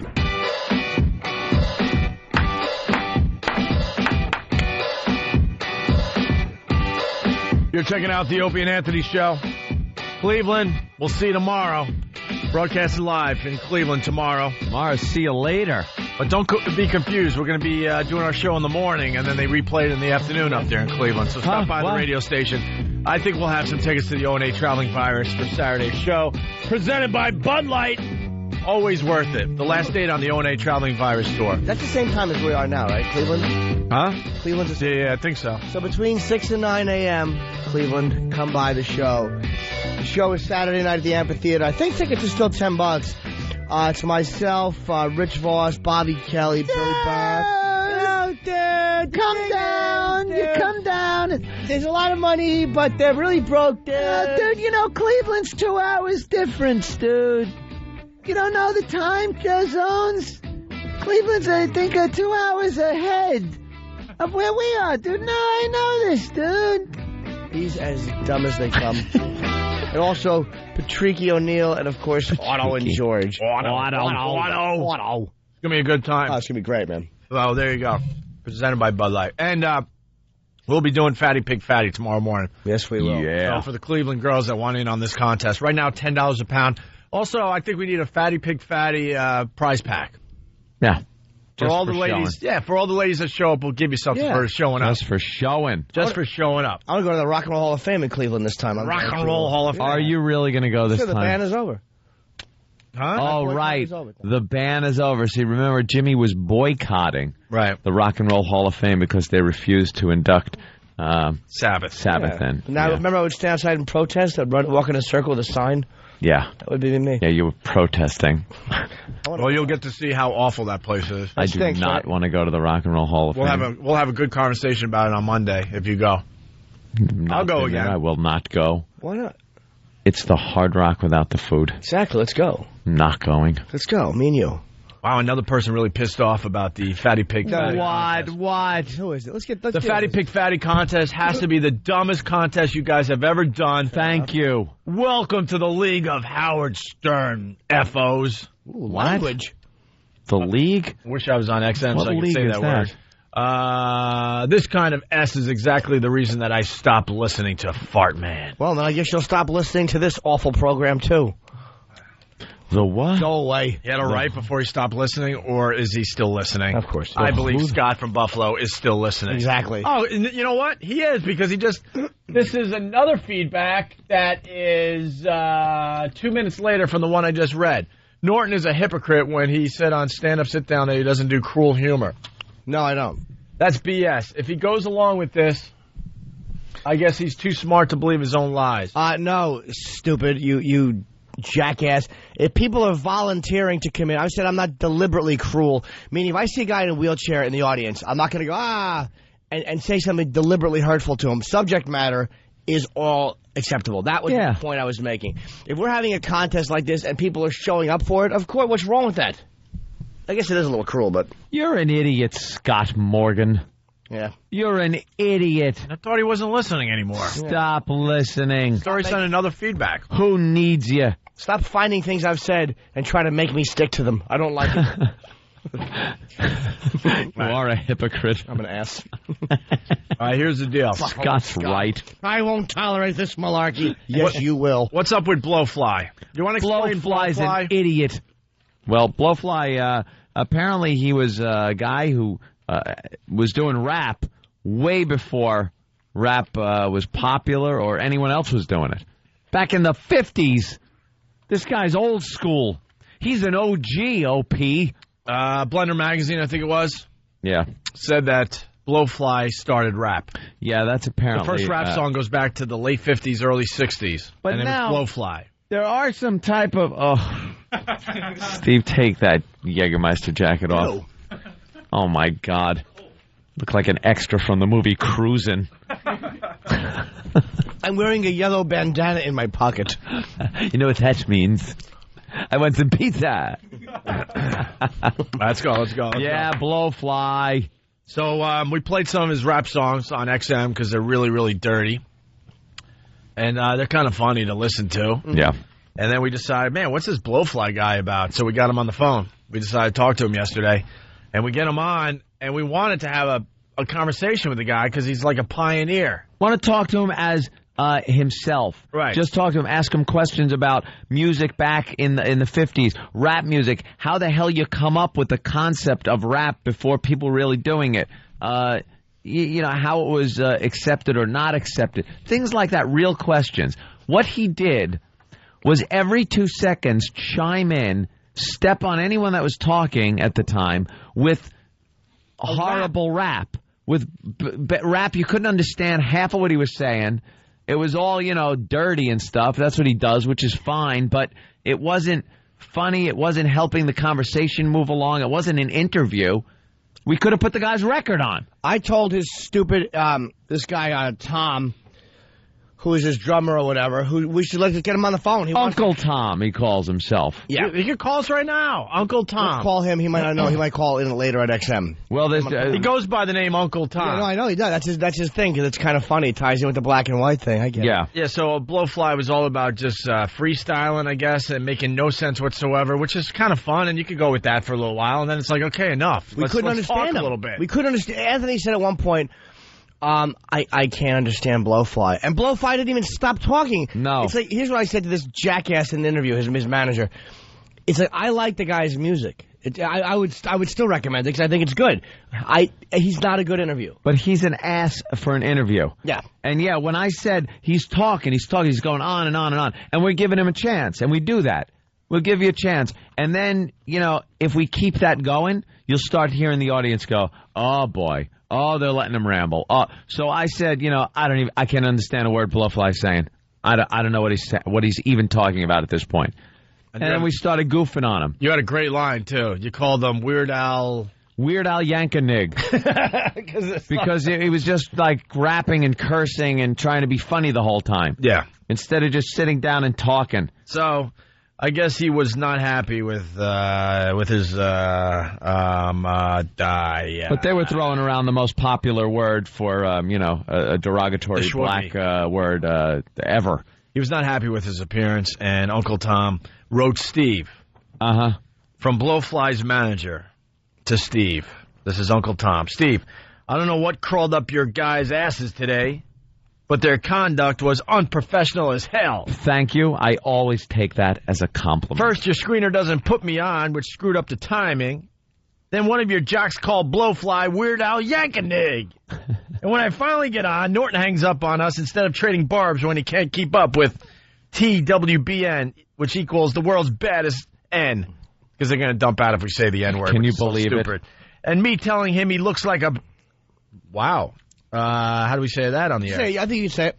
And me telling him he looks like P-word for the male thing. That's what I'm going to say, because I want to keep it, I want every word to make it on the radio.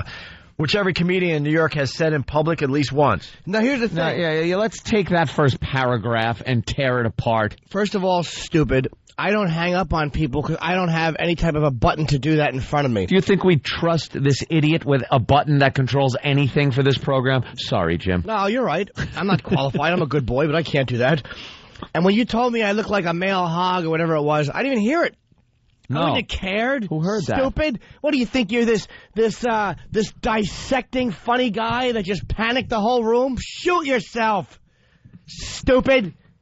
And first, your screener doesn't put me on, which screwed up the timing. No one knows about you. We wanted to talk to Blowfly, not the funny white guy he hangs out with. Right. Uncle Tom. Bah! LOL. What a wacky name. Yeah, what are you going to add to a conversation when we want to talk to a Blowfly about him coming up with rap back in the 50s? You can add nothing. We were never Blowfly leech is what you are. We were never once scared of you, Uncle Tom. You guys Stop bore it. the hell out of us, and we have to entertain the masses, so we had to move on. Simple as that. We eat guys like you for breakfast. Or lunch. Or dinner. Snack. Or maybe a late-night snack. Anything. Of course, that paled to our second attempt. Got any Blowflies in here, Earl? Sorry, wrong line. Love it. Of course, that paled to our second attempt, where after listening to a fat chick ramble for 20 minutes, which was great radio yesterday, we who have multiple songs about sex with fat chicks share some of them with you. We would have multiple songs about sex with fat chicks, share some of them with you, and get hung up on again with Blowfly sucks.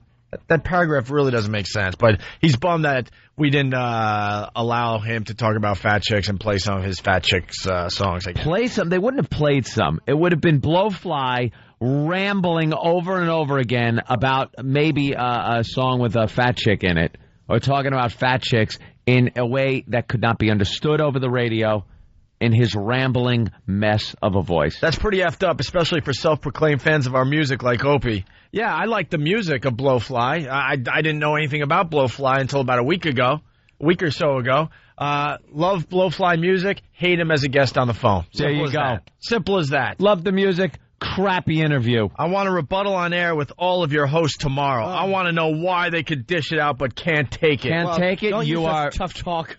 Now you are more than welcome to be a guest on the show, because now the gloves come off. No more even trying to be courteous. Well, where is he? And a song or two would be nice as well. Who are you bargaining from your basement, stupid?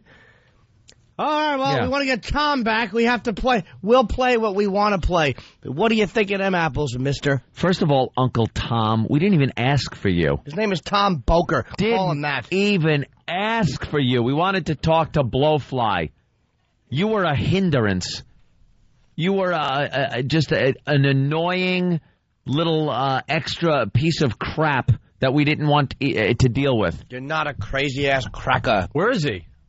You're not Blowfly. We can't get him on the phone? He's not answering his phone. It's going right into voicemail. Of course. Pay your bill, Blowfly. Well, pay your phone bill. Then stupid Blowfly's manager had to write something to the Blowfly fans.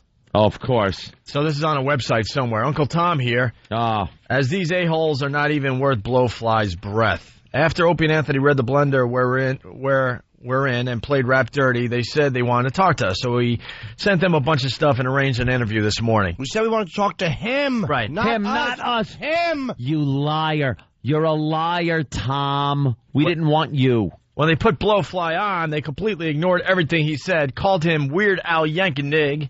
And then after I was finally put on the air, they half listened to me, couldn't keep up with the most basic acronym of TWBN, which equals the world's baddest N. And when I told Norton he looked like a dildo? Yeah. A dildo. Apparently, I didn't even hear it. Something everyone in New York has said at one point, because he does, they hung up on us. This guy writes funny things to his fans. How did we not let you talk more?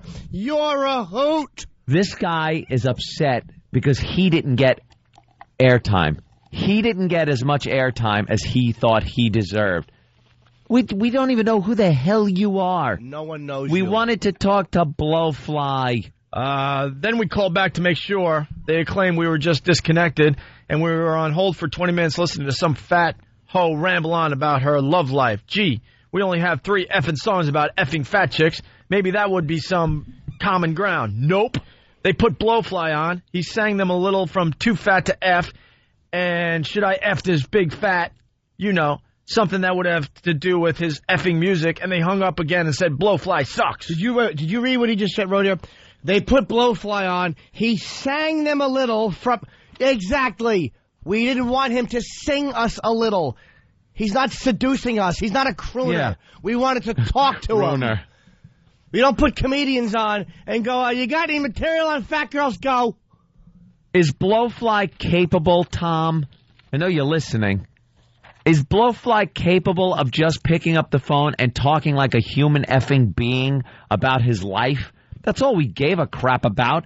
The guy every 2 seconds has to be on and rapping on the phone where you can't understand it. Boy, that's where you really want to hear anybody doing any type of music. Rap, R&B, or any type of music is over a phone line. You idiot! When Kenny Rogers does phone interviews, you think he just calls in and goes, I'm a coward, I'm a coward. No, he doesn't. You got to know when to hold 'em. So, Kenny, Kenny, know when to fold 'em. Kenny, when was the know when to walk? Shut up! Shut up! No one does that. And now my roadie is going to get on and tell you what an idiot you are. And you're mad for just the opposite reason that you should be, dumbbell. We wanted to talk to the guy for real. We wanted to ask him real questions. Yep. It's not like he called in just to be a person and we're saying perform. We didn't want him to perform or rap at us. We wanted to actually have a give and take and ask questions. All right, here comes the threat. Just because one of these dorks Wet his pants on HBO. All right, we can say that. All right, wet his pants on HBO. They used another word, obviously. And the other two got some dumbass to F in a confessional. Does not make them legendary dirty entertainment figures. Wrong again. They aren't even a pimple on Blowfly's ass. So I asked God. all of our fans to go... Call their switchboard. Call their switchboard at... What year is it? I don't even know if that's the number. Number, please. And flood their emails over at www.opieandanthony.com and let them know what you think of this BS. I have demanded a rebuttal on air. We'll see if they could find the balls to take the verbal A-whipping they deserve. Yours, Uncle Tom. Well, guess what, Uncle Tom? We've been on the radio 2 hours, not one phone call, not one email. Wow, you guys are just on fire. I honestly did get one email. Oh, you did? Besides from this jackass. And the guy was angry. I'm a rapper, and I'm mad. And he was a little insulting. The first thing I wrote back, F you. You didn't hear the interview, stupid, and blah, blah, blah. Then I get another email from that email address going, dude, I didn't write you about Blowfly. Who is this? It was somebody had bounced an email from this guy's email address to me. So I answered it, and it wasn't even from a guy who said this it was from. So I got no emails. I'm mad as hell, and I'm not going to work anymore.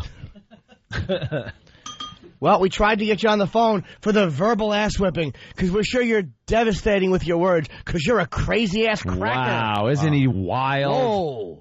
That you're Uncle assimilated Tom. into the black community. Whoa. Another phony. Is that him? He should have woke up early and just waited around for us to call him today. Oh, my God. That's Uncle Tom. Is that Blowfly and Uncle Tom a picture? That's Who's not that in the Uncle middle? Tom. A radio DJ. So Uncle Tom is the guy dressed in the Uncle Sam uniform. White as could be. Yeah. He's a fat white guy. With glasses.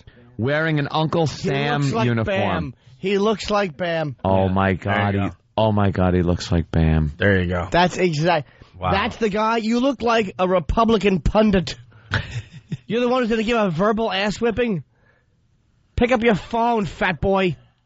All right. Well, you guys could go have some fun with Blowfly, I guess.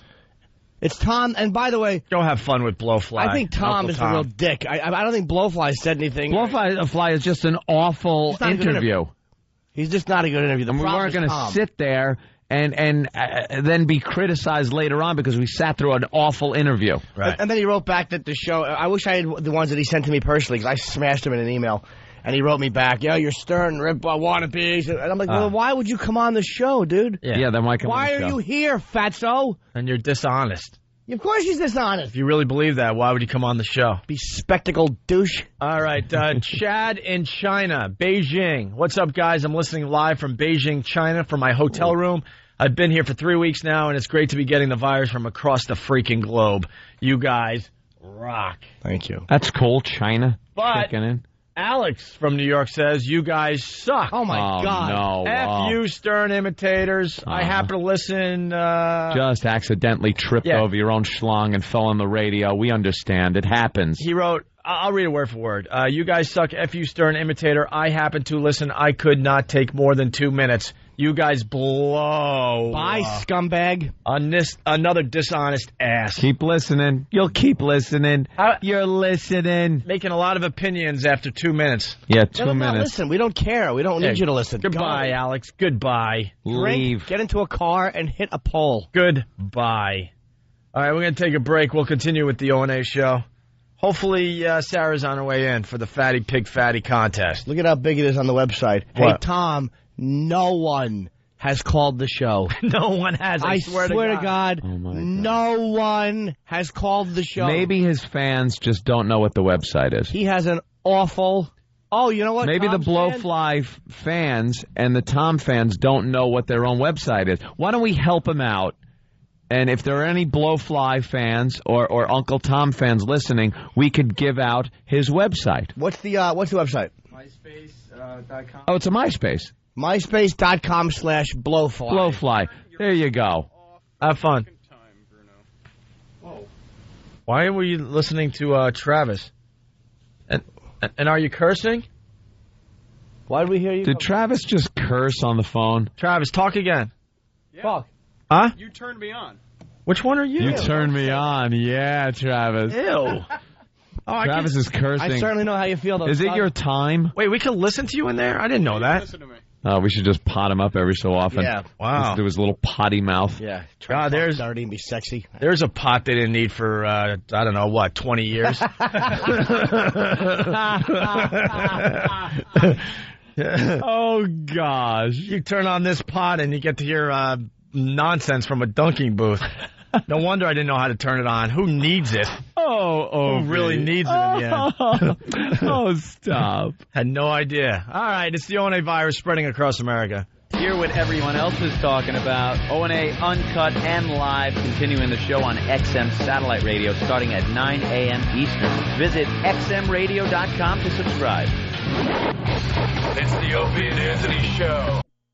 It's the Opie and Anthony Show on XM 202. Lots of shows still to do. Waiting for Sarah from Queens to show up to start the Fatty Pig Fatty contest. If you're just tuning in, we'll explain when she gets here. We have dueling awful stories. Yeah, we're going to do that in a second. But first, a couple more entries in the MacBook contest.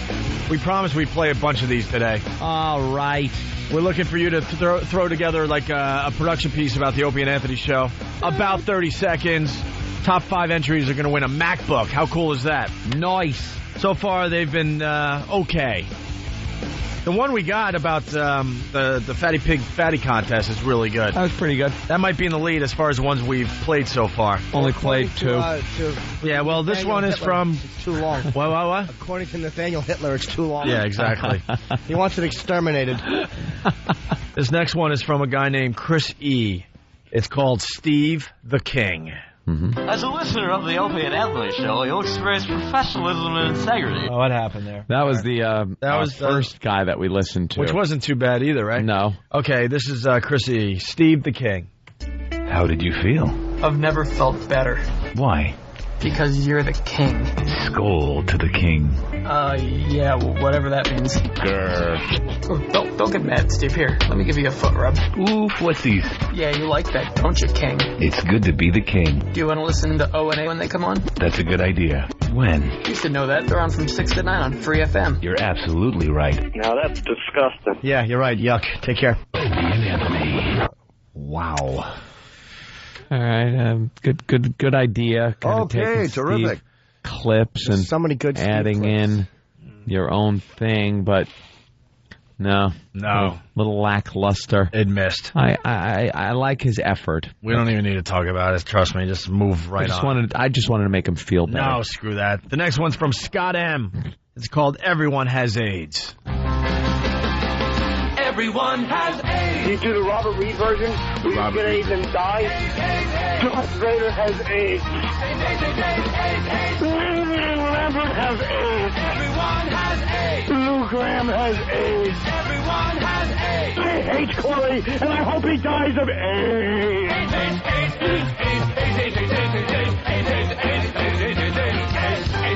Opie and Anthony. Hey, that's not bad. I never realized how many times Jimmy wishes AIDS on people. Oh, my God. I'm a redundant Ricky. I should die. Well, you know. That's not bad, right? That one's not bad. Very funny. Once again, that was Scott M. More MacBook entries. This one was from Kevin T.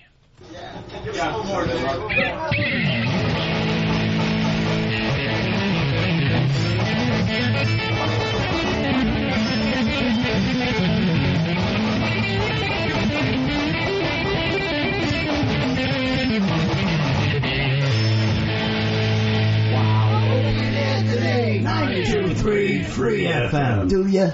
Stinks. That? What I tell you? Just move on. Stunk. Next I one's can't. I have to say that sucked. Who made that? a guy named Kevin T. Dude, you're trying to get your music on the air is what you were trying to do. I think what Danny's doing, he's giving us some really good ones and then some really bad ones so we can have fun with this. Oh, did that We're suck? not having fun. And that'll be the jackass that calls up and bitches. You're giving them out to your friends. You're not giving me a chance. I sent in 3. It stunk. All right, next. This is from Dave B. We'll play 2 more today. Your news right now with Dave David Batterson. Ladies and gentlemen, thank you for tuning in. Our top story, a new bacteria which is said to be taking the country by storm with absolutely no cure in sight. Ladies and gentlemen, let me repeat that. It has no foreseen cure at this time. It's labeled the Opie-and-Anthony virus, or for short, the ONA virus, and it's apparent that it's spreading across America. There is no known cure at this time, but we will keep you updated. That's your news. Now, did Steve hear that one? Wow. Yeah. What are you guys doing? Just bring us the better ones. We can't even be bothered with the bad ones. What did Steve think of that? Does anybody remember laughter? Apparently not. Oh my God. That's terrible. I'm sorry. Yes, it is, isn't it? Danny, comment? Yeah, well, this is the... Shut up. This is the majority of the stuff that's coming in, so, Wow. When people like, Drew wins, an iMac, and then they go, oh, did you hear mine? Yeah, we did. This is what they're talking about. And we've had over 100 entries, and these are the more interesting ones to play, right? What does E-Rock think about him?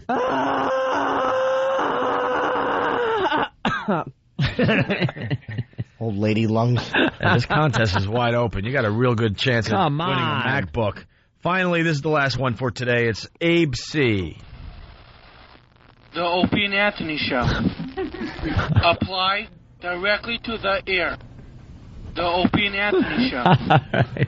Apply directly to the ear. For men who want a little of...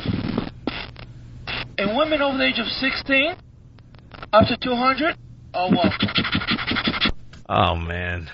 Was that just recorded on a piece of wax, on a sheet of wax like the old days? If he just repeated that same phrase, right, over and over again, that like could have that been really stupid funny. commercial. That could have been Apply funny. directly to the forehead. All right, that's it for today. I have a question, by the way. I would like answered. Is Mark around? Mark Chernoff?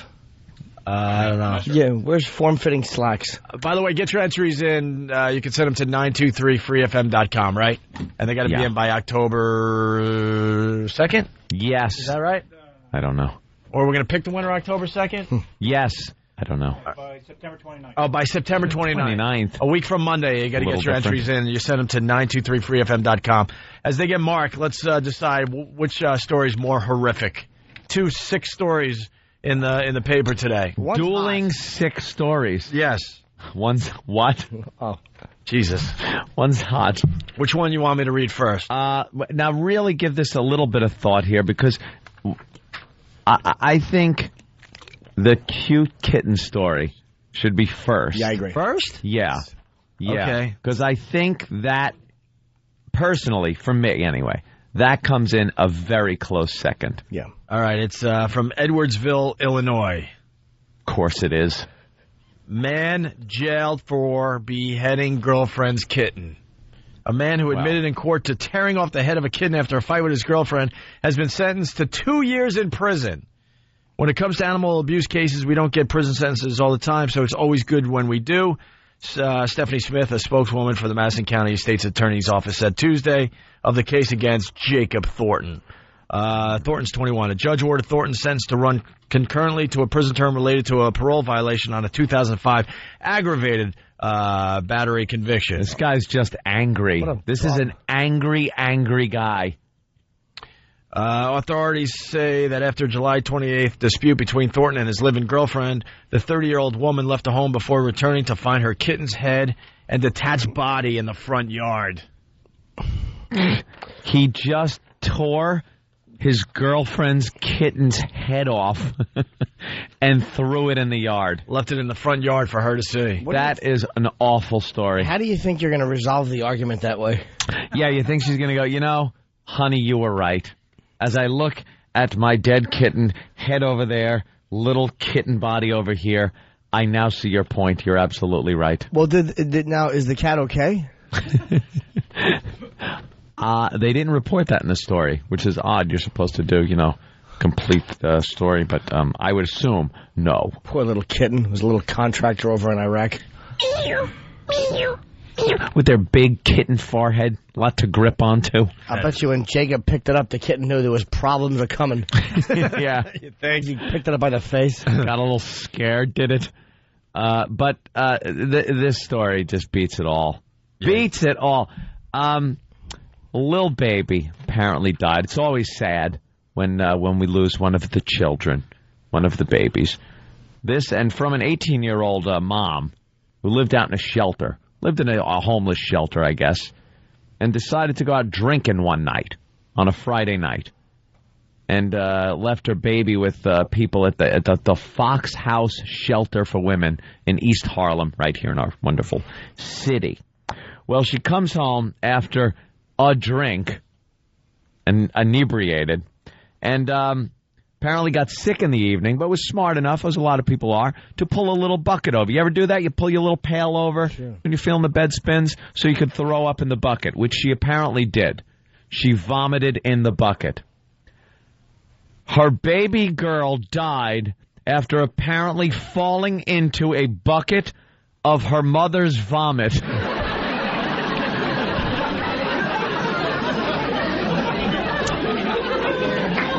Are you kidding?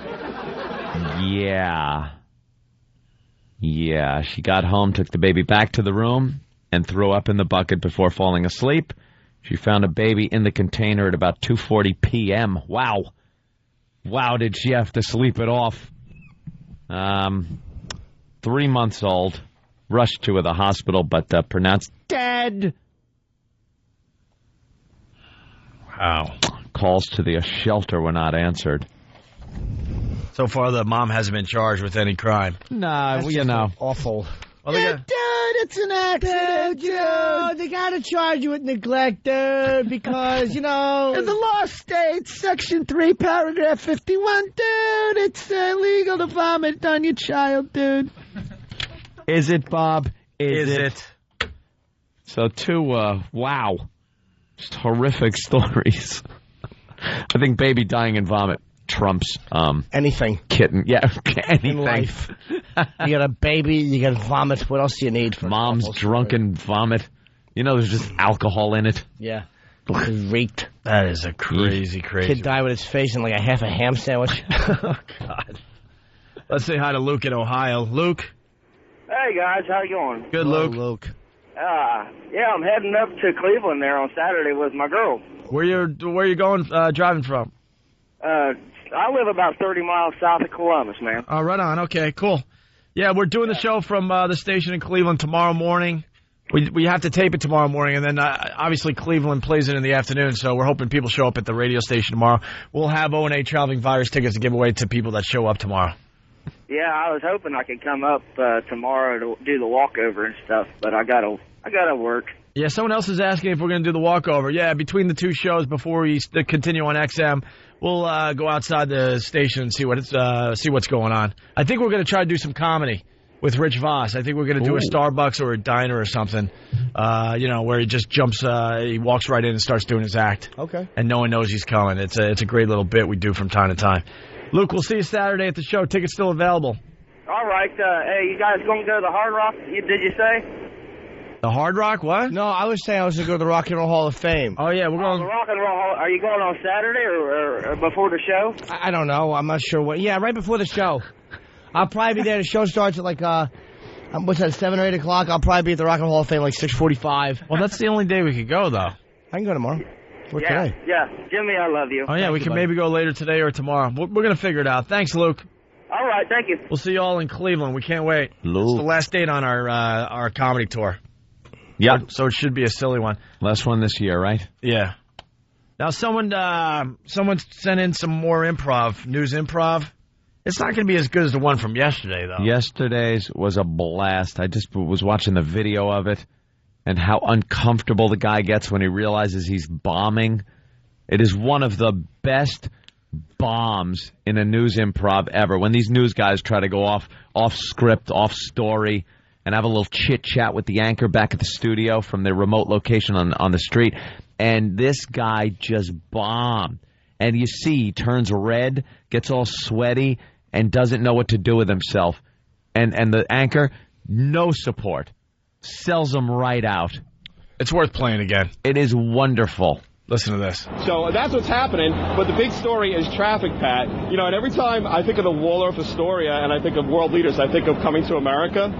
when James Earl Jones came to find Eddie Murphy, and he's like, "Where is Hakeem? Take me to the Waldorf Astoria." And that's where I guess the presidents get. So where else would you meet with world leaders other than the Waldorf Astoria? Makes sense, right? Yeah. Foreign policy for the masses, I guess it says, Roger, right? The best part is the after a long pause. Yeah, nothing matters after that. No. They got a video of that up on YouTube, but it's not the best quality, unfortunately. You can just hear that the guy knows he's bombing. He can't get the words out. When James Earl Jones, he starts up and then it said, he goes to see Eddie Murphy, he loses it. He knows, oh my God, why am I in this? I'm in too deep. We interrupt this program to come the ozone midget sighting of the day. Wow, who saw this coming? Brian in Virginia, what's up? Hey guys, I'm in traffic in D.C. and I'm right next to two midgets. They're driving in a little Kia Sportage. Their little fat hands are on the steering wheel, and he's got his girlfriend or something in the passenger seat. It's unbelievable. Do you have access to a Molotov cocktail? I do. Hey, little buddies! He's yelling at him. Little buddies. Hey, little buddies. Nice hands! Oh, that rear view mirror must be adjusted so far down. It must look like they're in a monster truck. They're right alongside of me. We're stuck here, and the lady has to look at me. She has no choice. You know how awful it would be to have to borrow his car? You'd have to take it back to the manufacturer just to adjust the seats and everything, because you just get in there and have to push the seat back. The mirrors, you'd be like, all day just to push them out far enough. Push the blocks off the stupid... you know there's blocks on the pedals. You know there's blocks on the pedals. Little bit. No matter how small the steering wheel is, it's like a tractor trailer for him. He's got to do the hand-over-hand turn no matter where he goes. Oh, you poor little bastards. His wife has to tie his little muffin hands to the steering wheel because they can't grip. They can't really grip things because it's just like it's like a McDonald's muffin and little Vienna sausages sticking into them.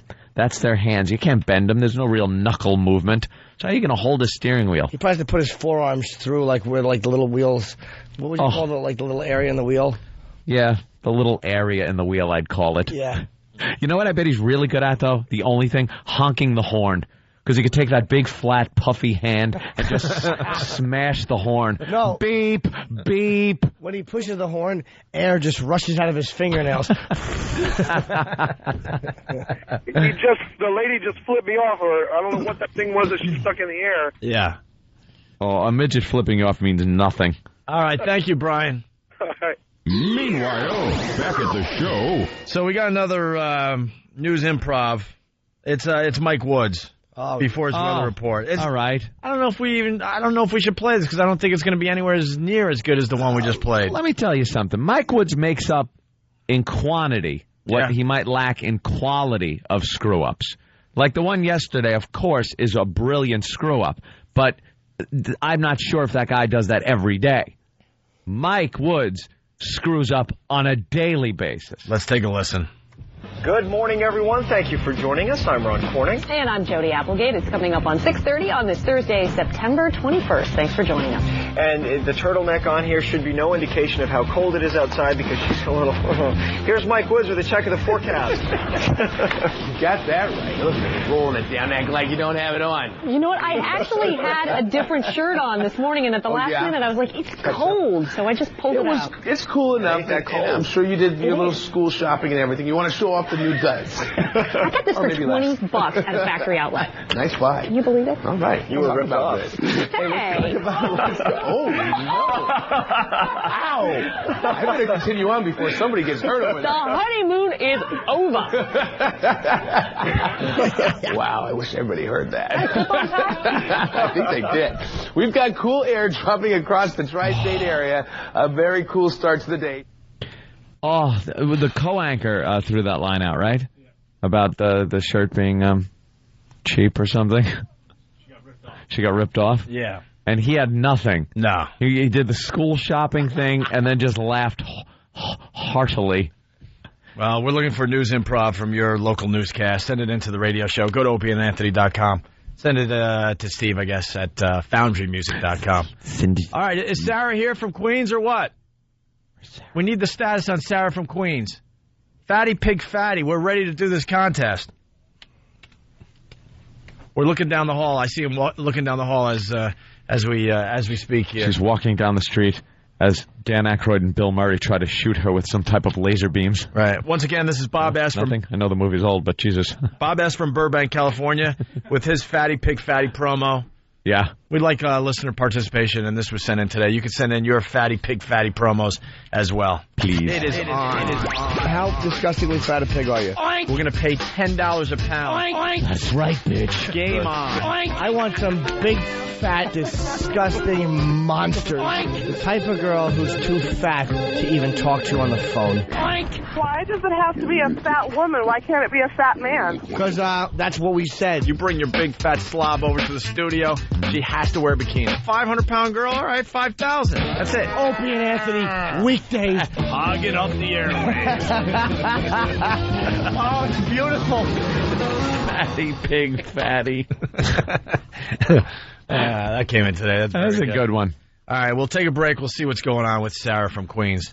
She's supposed to start the contest for us today. We'll see what happens after these messages. The Opie and Anthony Show. I got greedy. That sucks. You got greedy with your time and tried to finish business in the bathroom, didn't you? Yeah, my 5th trip to the bathroom. Had to cut it off. You can't get greedy in there. You need time. Because now that ruins your whole day, especially if you got to sit on an airplane.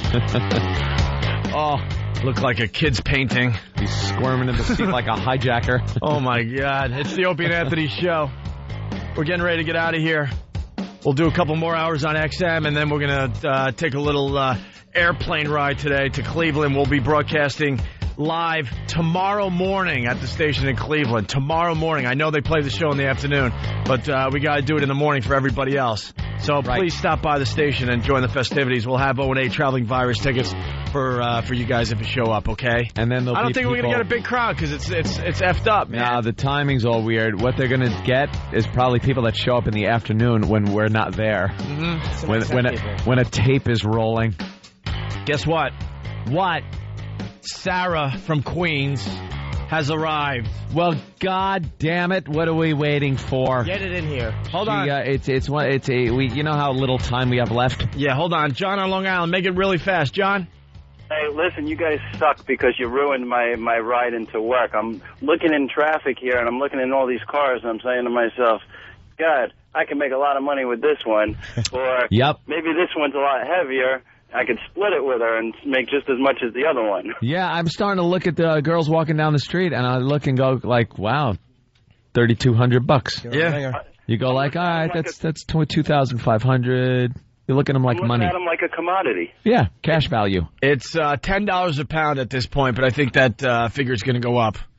And we're gonna get some more prizes involved as well. Before we bring in Sarah, here's the official promo one more time from Steve. Let me ask you a quick question, though. It's the Opie and Anthony Fatty Pig Fatty Contest.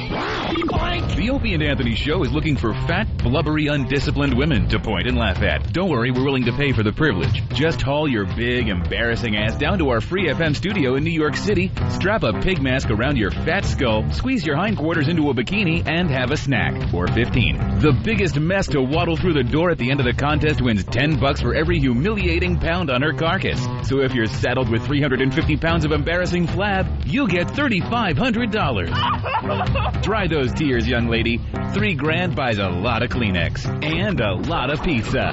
Brought to you by your compassionate friends at the Opie and Anthony Show. All right, this contest is going to go until Halloween, right around Halloween. So Sarah's here. She's going to set the bar. And then now the girls have to beat Sarah's weight. Or at least bend it. You guys want to meet Sarah? Are we ready? Bring in Sarah. Dun, dun. We need some, all right. We need some entrance music and all that for these girls. Dum, dum, da, dum, dum. Sarah is, You're lovely, Sarah. Sexy. What are you, Samoan? Here, get on mic here. You're very sexy. Yeah, Sarah. You Peruvian. Huh? Peruvian. From the mountains of Peru. All the way from the mountains of Peru. Wow, you don't look like. How much do you weigh? Yeah, right into that mic. Make believe it's a big black. Ew. I like her even more. 30. You look good for 230. You look great. See, we're not humiliating No, you. you're sexy. I have a belly. So what? You have a belly, but you got massive boobs. You're not a flatso. That's always good. Yeah. You don't want to be fat without and have no boobs. You know what it is? She's proportioned. Yeah. Is what it is. Thank you. Can we see from the back? Oh, she has a lovely rump. Right. Sarah's sexy. She got a wide ass. I'd love to that's tease her, good. but I'm filling up a little bit. Are you? Yeah. Yeah. Jimmy fills up. Now he's got to start. Oh, my God. Jimmy's doing what he has to do. We've seen it a million times. I am filling up looking at Sarah. Thank you. No, not what we expected, Sarah. No? We were hoping to start this contest off with a bang and do a lot of pointing and laughing. No, she's not the one that's 350, you idiots. No, Pay attention. That's coming in on Monday, supposedly. But we got Sarah to start the contest. This is the start, you know. The first guy to run, was it a 4-minute mile? Of course not. No. How long did that take? The first time someone ran a mile, probably 13 minutes and 28 seconds. Exactly. It was a caveman. So you got to, right, and you got to wait with a mastodon chasing him. And we're hoping to get a mastodon here in the studio. But I don't know. You're not like a wreck. No. Nowhere's near a wreck. No. I was a size 20 at one point. You were a size 20. At one point, yeah. How old a gal are you? 26. 26. And are you heavier now or lighter than I'm heavier you were? now. You're heavier now than you were. How much did you weigh like in high school? I can't remember. I used to wear like a size 6'7". I don't know sizes. You're about a size 14. Now I'm about a size 14, 16. Size 14. Size 14, nice. With this, would you? I need some help with this couch. We have to get the official weight, though, from Sarah. Yeah, we got to get the official weight.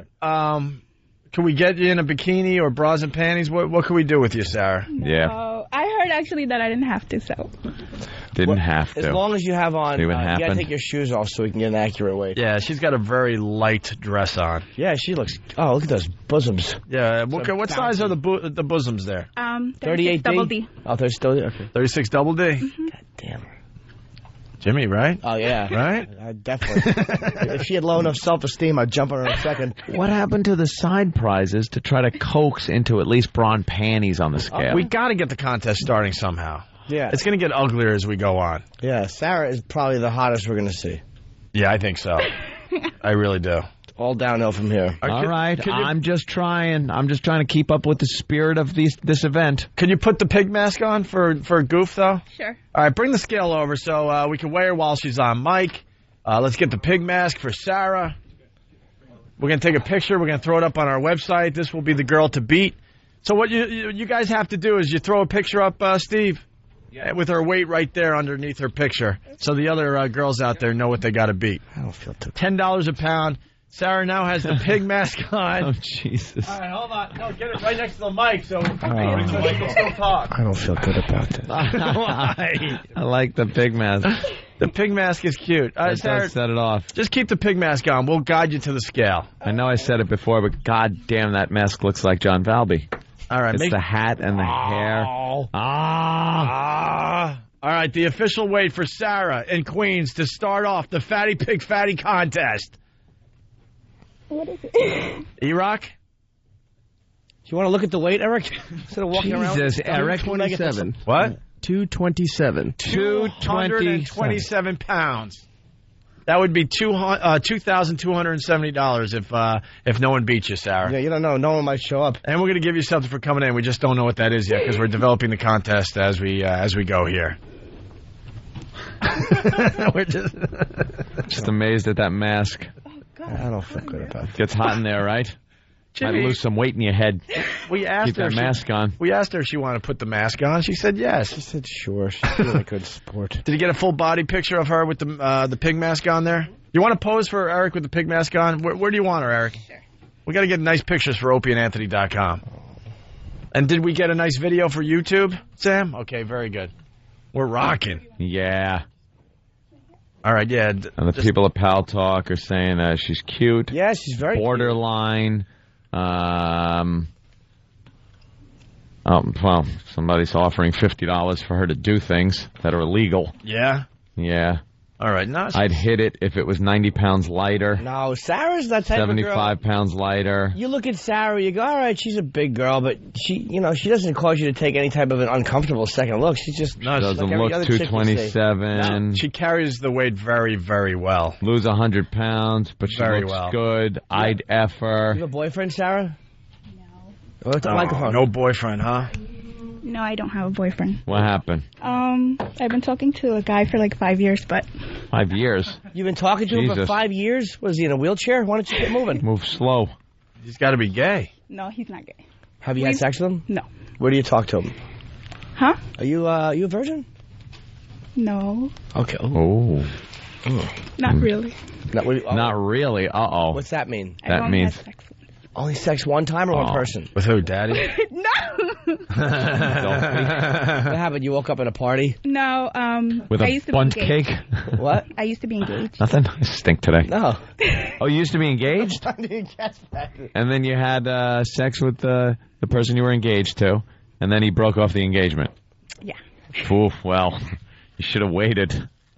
That's how you girls have to trap the guys. Yeah. You wait until afterwards, because you see what happened? Or save one out of the two.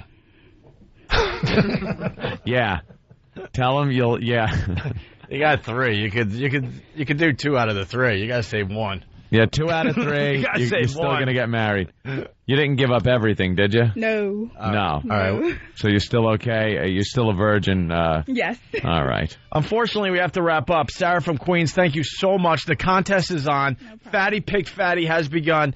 The weight is 227 pounds. So there's a lady on the line, Big Rhonda. She wants in on the contest. It's simple as this. You have to show up while we're broadcasting from 6 to 9 a.m.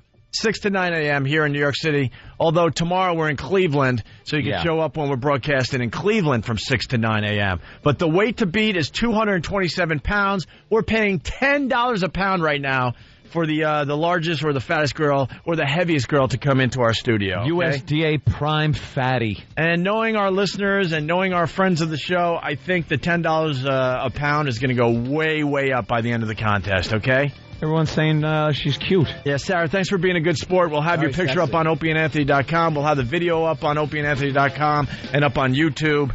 And that's it. We continue on XM. If you're not joining us, have a great day. Cleveland, we'll be there tomorrow from 6 to 9 a.m. Stop by the station and say hi if you're a faithful listener of the show. We'll have some O&A Traveling Virus tickets to give away, okay? Thanks for checking us out, guys. We appreciate it.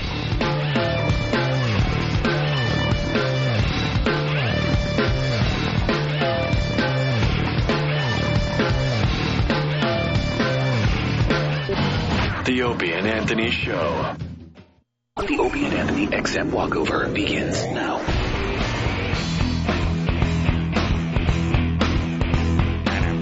Yeah. Ooh, let's walk. Look, hey, we're walking.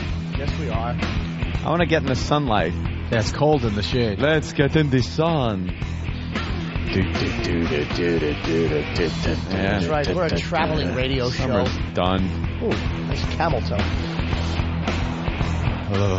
It is cold out here today. It really is, right? Freezing. What are you going to do Jimmy's about feeling the weather, a little sick, too, now. I think whatever Ope had, like that little, it's like that weak, AIDS? Fevery. Oh, no, I've had that for years. It's overrated. Tylenol. Clear it right up. But I think I have it, too. I think it's a quick one, though. I feel a little better. I feel better. I feel a lot better today, although still sick. Well, I mean, I should feel better on the plane sitting in my first-class accommodations. Of course. It's always better in the first-class cabin. Just because you don't have to mingle with people. No. Like Steve. Steve will be in the back. I'm obsessed with Steve. Fucking Steve is all I think about when I'm home. And I begged them and made them finally email me his stupid voice. And you just play it? Dude, I just want to hear, that's terrible, I'm sorry. That's terrible, I'm sorry. And I have to get a mix of, why not? How did your parents die? Why not? How did your parents die? I want to hear that pronto at XM. His acting range. He's all I think of at home. Steve and dysfunctional relationships. Steve. Oh, look at this smart outfit. Wow. Spit my gum on her. That's a smart suit. Purple. Hey, are we going to get a foaming pussy today? We're looking for a woman Day who would 2. want to do this. Day 2, in search of the foaming pussy. Any girls? Did Well- Steve call his sluts? Steve? Steve? Yeah, yes. I asked Steve to call one of his sluts so we could do foaming pussy today. We got to get that done. Mentos and Diet Coke. Yep. And a girl doing some kind of a headstand. Or something, yeah. We'll get creative human with that. volcano. Maybe she could just be on all fours, and it could shoot out like she's a rocket car. Anthony, don't be fresh. We'll settle for something that looks like a rabid dog. Yeah. How about this? We get her on a headstand. Harry Bush. And we push her out the window and then just watch her spin like a fireworks display. Oh, look at these nice little gams. Oh, little plaid skirt and skinny. Yeah, she had a vulnerable plaid, victim legs. like a schoolgirl, Catholic schoolgirl skirt. Wow. Morning. Hello, ma'am. Hello. Oh, I scared her. Love doing that. Wow, wait. What does What do this these girl lovely want? girls want? What? Just ignore What does she Why? want? Oh, no. Wait, what do you want? Hi, ladies. Promoting a show. Oh. You can't tell us what the show is? It's a secret? Out letters in the city. Ooh, letters. I have an A, an I, and a D. What do you have? Hi, we're promoting a new TV show. And if you email Whitney@zoommail.net. Oh, God, you annoying cunt. We hate you. Wait, if You're really hey, hot, but would we you hate guys be you. willing to come upstairs And and get flash naked? for plugs? We have a lot of listeners. No? Oh, Oh, we have so many. you should have flashed for plugs. We would have got you a tremendous amount of email activity. You're really hot, but you're very annoying. Go Oh, my away. God. Didn't Ugh. drop Jeez. something. We're promoting a show, but we can't tell you what it is. Yeah, that's a great way to Didn't the baby promote. fall into that thing at the end there? Do some of these guys want to come upstairs today? Wait. We were really rude to the guys that are walking with us today. We're rude to them every day. They're the same guys. There was There are a couple of different ones out there. Yes, Jimmy? a baby fell into that bucket. How'd that bucket of vomit get to the front here that the baby fell into? No, that's the... And there's that's a tie in the bucket. that's Why the- did somebody throw a tie into That's that? the guy, the security guy at the front desk here We at need our to get a building. security guy here. No, that's him. You always seem to mistake him for vomit or shit, I believe. Keith, tell those freaks they could come upstairs. Now, Jimmy, You guys figure it out. be nice. I'm going to when get you this walk email by. out, by the way, over the air. Be nice when you walk by. Come All on. See, you guys here every day. You gotta be cordial. I'll start the niceness. Okay. Morning. They need to get somebody here. Good I can't believe morning. they just leave a Hello, sir. dead baby in a bucket of vomit sitting. All right. Well, what do you got? What is that? That's Did the, she the give that email to she you? was handing out. She so I handed say I'll that. read this on the air upstairs. And maybe some of our XM friends. Oh, we'll email. Yeah, it's breaking up. We'll see you upstairs in a couple. Masochist. That sucks. Lesbian. I like that in a woman. And every other kind of deviant. I love paying for sex. This moral decay weakens our resistance to the onslaught of the communist masters of deceit. We're a bunch of scumbags. These abnormalities are corrupting the minds and the hearts of our children. Jackass. I can't believe it. It's pedophile humor. It's depressing and horrendous. It's awful. A bunch of idiots. Perversion for profit. Here it comes! Here it comes! The Opie and Anthony program. El virus de Opie and Anthony. God, that irritates me. It's just like somebody took a bat to my brain. We're the only radio show that makes you want to hate us. Opie. I want my coffee. Anthony. I want that fact. Jim Norton. I want Ozzy. We are going to dumb this thing down to the point that we're going to be #1 with Down syndrome children. Hysterical. The Opie and Anthony Show. But enough of this palaver. Let's get the show on the road.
off with it. Oh, God, it just goes on and on. I'd have been here sooner, but all of the idiots that got in the elevator, we're so fixated now on making jokes and trying to embarrass each other in front of everybody that we forgot to hit 5 on the elevator.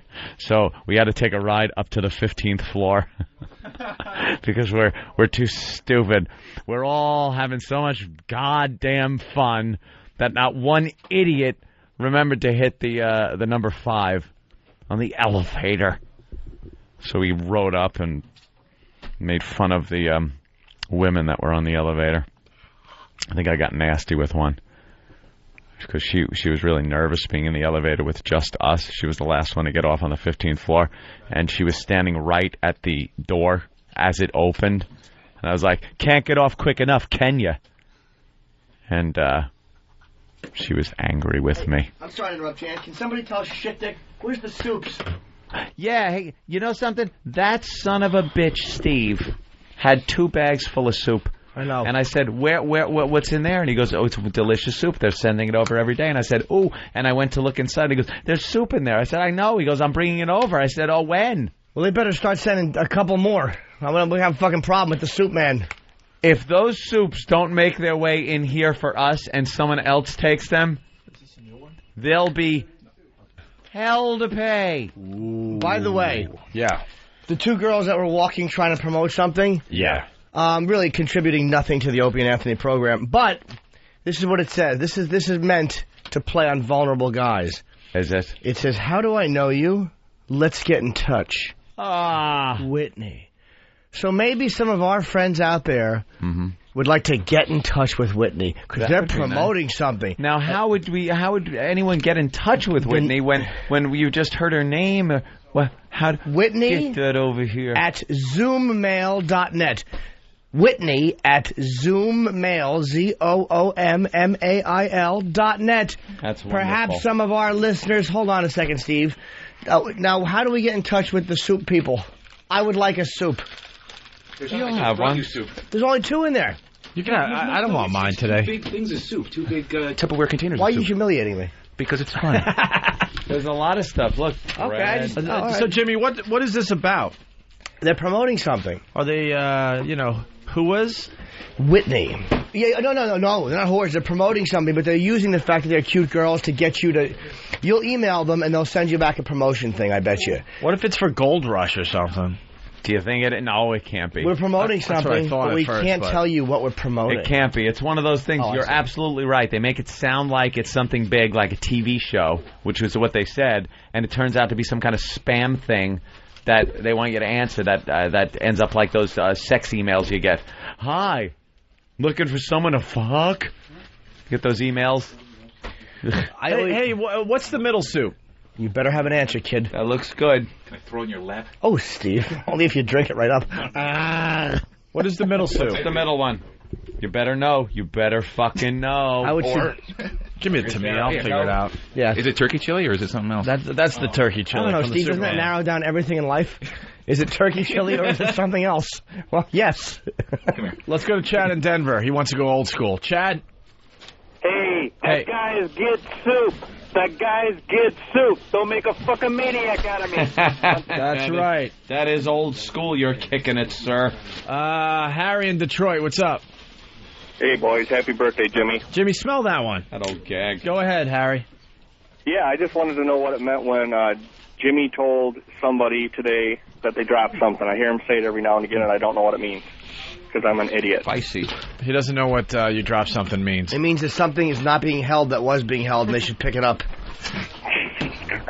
All right, punch it out. All right, thanks for the great question. This Armin. is not turkey chili. It is very Morning, spicy. Boys. How you guys doing? What's up, Armin?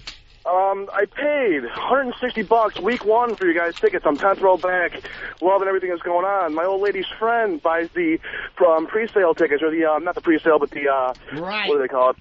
The reserve tickets, and she got them for 30 stones, dude. I'm hurt, man. Why did you pay $160 for virus tickets? I paid for 2 tickets, and I got them 10th row back. They were the reserve seating, dude. So $80 a ticket, including the charges? It was $65 plus $10.60 plus tax. Holy shit, is this good? I don't know what to tell you. If you show up at the Supply and station demand. tomorrow, maybe we could give you some, free tickets to help you out a little bit. Unfortunately, I can't make it to the station tomorrow, boys. I got to work. I got a job, man. Well, then you're shit out of luck. What do you want me to do? Show up at your fucking house? That's a damn good question. Jesus Christ. Well, what do you want from us? I'm trying to make good, but you can't even show up at the station. Dude, a couple of autographs at the show or something, man. Meet you guys. That's maybe something like that. I don't know. We do that. We do that anyway. Oh, fine. Well, then maybe I'll get to meet you guys. That'll be fun. All right. You will. You know what it is? We'll laugh. There's a promotional thing going on. We didn't realize that Cleveland is one of the poorest cities in the country. We would have done this anyway, but now at least we feel good about doing it. What happened to Absolutely. Well, thanks, fellas. All right, buddy. I'm sorry, bro. We'll try to figure something out for you. I don't know. Thanks. Let's go to Trip in Texas. Trip. Hey, I have a bitch about the fatty this morning. If she doesn't, they don't want to get in a bikini or the mask. They should only get like a penny a pound. You know something? I'm with this guy. I was disappointed. I know we got to start somewhere. I understand. You're not going to get but contestants. I want something. It's a great idea, and if you make every girl get into a bikini, we're going to have two contestants. I guarantee. Not saying that. Just saying that when a girl is up there, like that girl, right? We need more time. I understand we were running out of show, but we need some bargaining time. Believe me, I'll get that fat pig's clothes off. I can do it. I have the power. Oh, Ant. Well, we need some incentives. Yeah, that's what I mean. Yeah. We need incentives. We need to bargain. But if you make it part of the bit where they have to do that, no, not mandatory. We're not going to get them. But I'm if they telling you. do it, they get something extra. Now we're talking. Now their trip's worthwhile. Now we're seeing some fat. See, some of these ass. girls want to feel like the contest is classy. Fuck classy. Well, let them I want to think see that. big fat ass. Let them think that is what I'm saying. I Let could them have think gone it's a little classy. Let me tell you something. I could have gone to the bank and seen her. Could have gone to the bank. One of the tellers, somebody making a deposit, something like that. We need to go a little further. Got to see that fat, rippled ass. Yeah, She was cute, though. Sarah was cute. I'm not disagreeing with you, but I just don't know. If we're going to get a lot of contestants, we got to figure out incentives. All right, you're in here. You're this weight. She put the pig mask on, which is going to make for a great picture on the internet, and the contest begins there. The incentive could be $4,000 if they're 400 pounds. That's a lot of fucking incentive. That's a lot of money. Yeah, but they're not all going to throw the bikini on. I'm telling you. How about this? Maybe a cash prize for just throwing the bikini on. If they do it, we let them suck my cock. There you go. There's a prize. Because they get AIDS, they lose weight. All right, let's go to Jeremy in Cleveland. Jeremy. Hey, what's up, Bubba Boy? Hey. Hey, man. Just letting you know that there's a surprise that will be waiting for you guys when you get off of the highway today to go downtown to the Cleveland studio. Doesn't sound too threatening. Yeah, no kidding. What is it? It's not threatening. I can't really tell you. You guys will just be amazed when you see it. Yeah, I was going to say, are you the latest highway sniper? Lucky us. No. Was there one in not Columbus? at all. There was one up in Columbus, right? Yeah, like 2 years ago or Yeah. whatever. All right, so this is He just shot a bunch of people. This gonna be a surprise. Yeah, it's going to be something that more or less thanks you guys and stuff. You'll just see. You won't miss it. Trust me. All right, cool. Thanks, If you Jeremy. miss it, you guys are blind. Yeah, I think we can figure it out. You're coming by the station tomorrow? Yes. Coming by the station tomorrow? Oh, he was Did you doing say Flunkus? Yeah, but it's cell phone stuff. Flunkus. Big Rhonda, what's up? Hey, this is Big Rhonda calling out of Jersey. How you guys doing? Hey, what up? Big Rhonda. What I up? love you. What's up, Big Rhonda? Thank you, Don't I Big even have a Rhonda. fat voice? Yeah. No, you have a sexy voice. Yeah, you're all right. You? Yeah, you got like a Oh, phone thanks, sex voice. baby. Thank you. Okay, I'm calling about that contest, the Fatty Pig Fatty contest. Yeah. Well, now you don't have Because, a phone every sex fat voice. cell in my body is quivering for that money. Call I him even for the got a fat contest. pussy, all right? How much you weigh, You baby? do? 350. Oh, gotta come. Are you willing to I put gotta on come, and I got a hernia in the belly button, all right? Looks like a small dick for real. Are you going to put on a bikini for us? She's I'm gonna put I'll go naked. She wants the money. All right, I there love you her. go. There you go. Look at this. I'll She wants to go naked with a big hernia. No shame in my big game. See, we need a lot more girls like Big Rhonda that understand exactly what we're doing, and then Anthony is completely right. When are you coming I just down? don't know if all the girls are going to be as cool as Big Rhonda. Nah, they're not gonna be as cool as How you. big's your hernia there, Big Rhonda? The big hernia. Let me check it out right now. It's sticking out about 3 inches. 3 inches, and how big around is it? Button, all right? Out of your belly It's like a button? small What the hell did you lift, baby- Sarah? Small baby's dick. Small baby's dick sticking out of your belly area, belly button area. That's Belly wonderful. button, yep. Hey, Should we have her come down to the XM show or what? Why not? Absolutely. That's how we get them anywhere we can. Yeah, we should get them any way we can. You're right. Yeah. Right. Big Rhonda? All right, I need an address. Well, how far are you from the city? About 20 minutes. Holy shit, are come an address. down now. All right, hold on the line, okay? All right, baby. Is that your husband I'm listening to? Hell no, that's my son. He got me into you guys. Oh, Jesus. Nice. How big is he? Trust me, she's a fucking manatee. Wow, good boy. Hey, Called me womanatee. Wow, Big Rhonda comes in. Now we're up to 350 pounds. Oh, this is... Come on, How old's your son? That's $3,500. You know what I'm talking about. How old's your boy there? 26. 26, and your mom been big your whole life? Oh yeah. Was it rough in school? Did kids make fun? Yeah.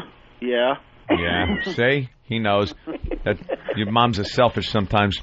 The I am. big I'm a fat son moms. of a bitch. Rhonda, come down now. We'd love to meet you. Yeah, definitely. You got a sense of humor. That's great. You got a bikini or something you could get into? I know. I mean, I wear the big bloomers. All right, well, But I could put those down. We were thinking next week, like Tuesday, we can get her something. I could go sexy. to like Lawn Briant, you know? All right, why don't you come down today and then we'll have you... How about the song? How about I get a song? All right, that's fine. Bra and panties is fine, too. Whatever you got. Come on down. today. Today. Come on down. Well, where you guys at? All right, hold on the line, okay? All right, baby. Where are we? 57th Street and I don't know, between 6th and 7th Avenue. She is sexy, though, man, the way she talks. Yeah, hold on the line, Big Got a Rhonda. sexy vibe to her. Okay, Is she? baby. Yeah. That turns me on. Make sure she leaves right away because, we're only here till about 10:30, 10:45 today. Yeah, 'cause we got to take it on a fucking plane, man. Even though for me it's faster on the plane because I sit in the front. Let's say hi to... We get there first. Let's say hi to Whitey in South Carolina. Whitey. Hey, Whitey. Hey, good morning, boys. Hey. Hey, had an idea for these fatties. Maybe offer them $1 a pound just to get into a bikini or some other position. Well, we're gonna need a lot of money then, man. Yeah, we're gonna have to do all about money. We're gonna have to do the PayPal then. That's not a bad idea. A quick, like in Big Rhonda's case, a quick $350 for just throwing a bikini on. Little side contest. And they get them to do exactly what you want. Money talks. All right, and we got to get more sponsors. Some of our, regular listeners. We used to have like Stockbroker Dave back in the day. He would throw $1,000 down like it was nothing. Like it was nothing. Like he was, buying a cup of coffee. Yeah, like nothing. Just to help out. He was always good for a few thou. Lead Belly. Opie, what's going on, guys? What's up? I need you to do me a favor. Yeah. Go to the fullblownaids.com website. Okay. Scroll down on the index page. Yeah. And you will see that we at Full Blown AIDS created a I Took a Bone Pill t-shirt just like you wanted. Well, I need one of those. Well, there you go. You can order them right off the website now. You guys only got the fat sizes, though. Well, not Have you seen their really. members? The audience. Give me an L, man. I need an L. All right, they can get you one out, dude. We'll send it in. We're all about fullblownaids.com. Yeah, you guys do a great job over there. Fantastic. All right, thank you. I like Whack Bag. I go, but I like both. I'm not a Civil War kind of guy. Let's go to Philip in Alabama. Philip. Oh my God, is this good? What's up, buddies? Hey. On the walkover, one of y'all said something about during that foamy pussy thing, having the bitch on all fours and having that shit shoot out like a rocket car. Yeah. Why not have Big A and like a bulldog get squirts in the fucking face? No, that would be funny. We've had him get pissed on. Yeah, we had him get... or squirted. Yeah, there's a little squirt action going on. Yeah, you think I'm brilliant enough to come up with an idea on my own? Hell no. Orgasm squirt. Well, this is day 2, looking for foaming pussy as well. See, I think foaming pussy that people aren't focusing on because we're doing fatty pig fatty. Foaming pussy is going to be hard to get. This is day 2, looking for a foaming pussy. We'll get it. Need a girl to come in. We got some Diet Coke and some Mentos, and we want to do some experiments. Couple experiments. What are we giving her? Big hand. Yeah, we'll just all stand up and give her adulation. We'll give her a standing ovation. Towel. Here you go. Wipe your box. All right, we'll take a break here. Fucking box looks like Cujo's mouth.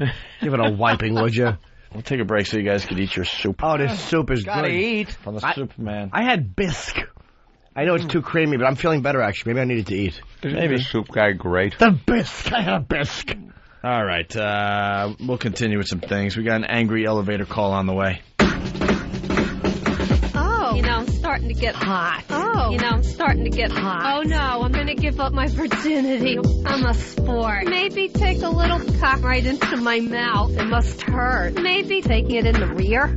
Maybe bang me up the ass. Patty, Patty, Patty. That's what they call me. Patty, Patty, Patty. She's a freak. Patty, Patty, Patty. That's what they call me. Patty, Patty, Patty. She's a freak. What do you want me to do? I'm gonna be facing the wall. What do you want me to do? I've always wanted a juicy cock. Put it between the boobs. I'm into the PFing. Put it between the boobs.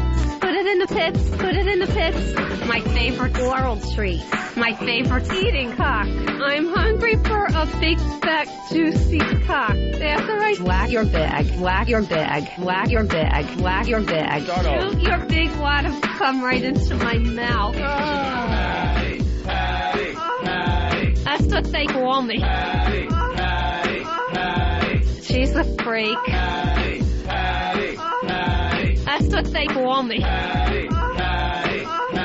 Oh, God. After I suck you off, I want you to bang me up the ass. I'm hungry for a hard male cock. Stick your huge cock in my tight ass. That's scaring me. I take it in the rear. I'm a freak. That's what I was taught. I got a big juicy cock from Ben the other day. Oh. I like the banana. Oh, God. I like the banana. I'm a freak. I enjoy having sex with a guy. I enjoy cum in my mouth. I enjoy cock between the boobs. I enjoy cock in my tight ass. Patty, Patty, Patty. That's what they call me. Patty, Patty, Patty. She's a freak. Patty, Patty, Patty. That's what they call me. Patty, Patty, Patty. She's a freak. And Anthony Show.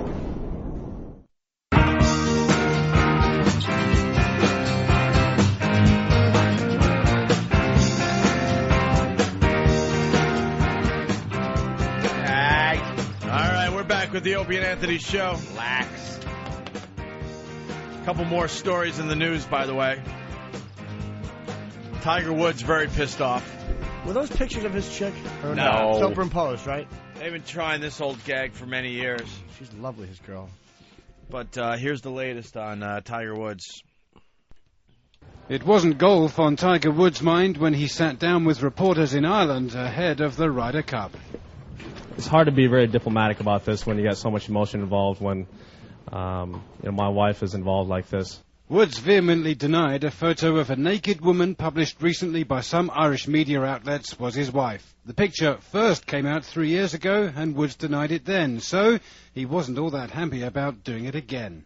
I'm very disappointed in, not the fans, not the people here, not the Irish people, but very disappointed in how the article that was written.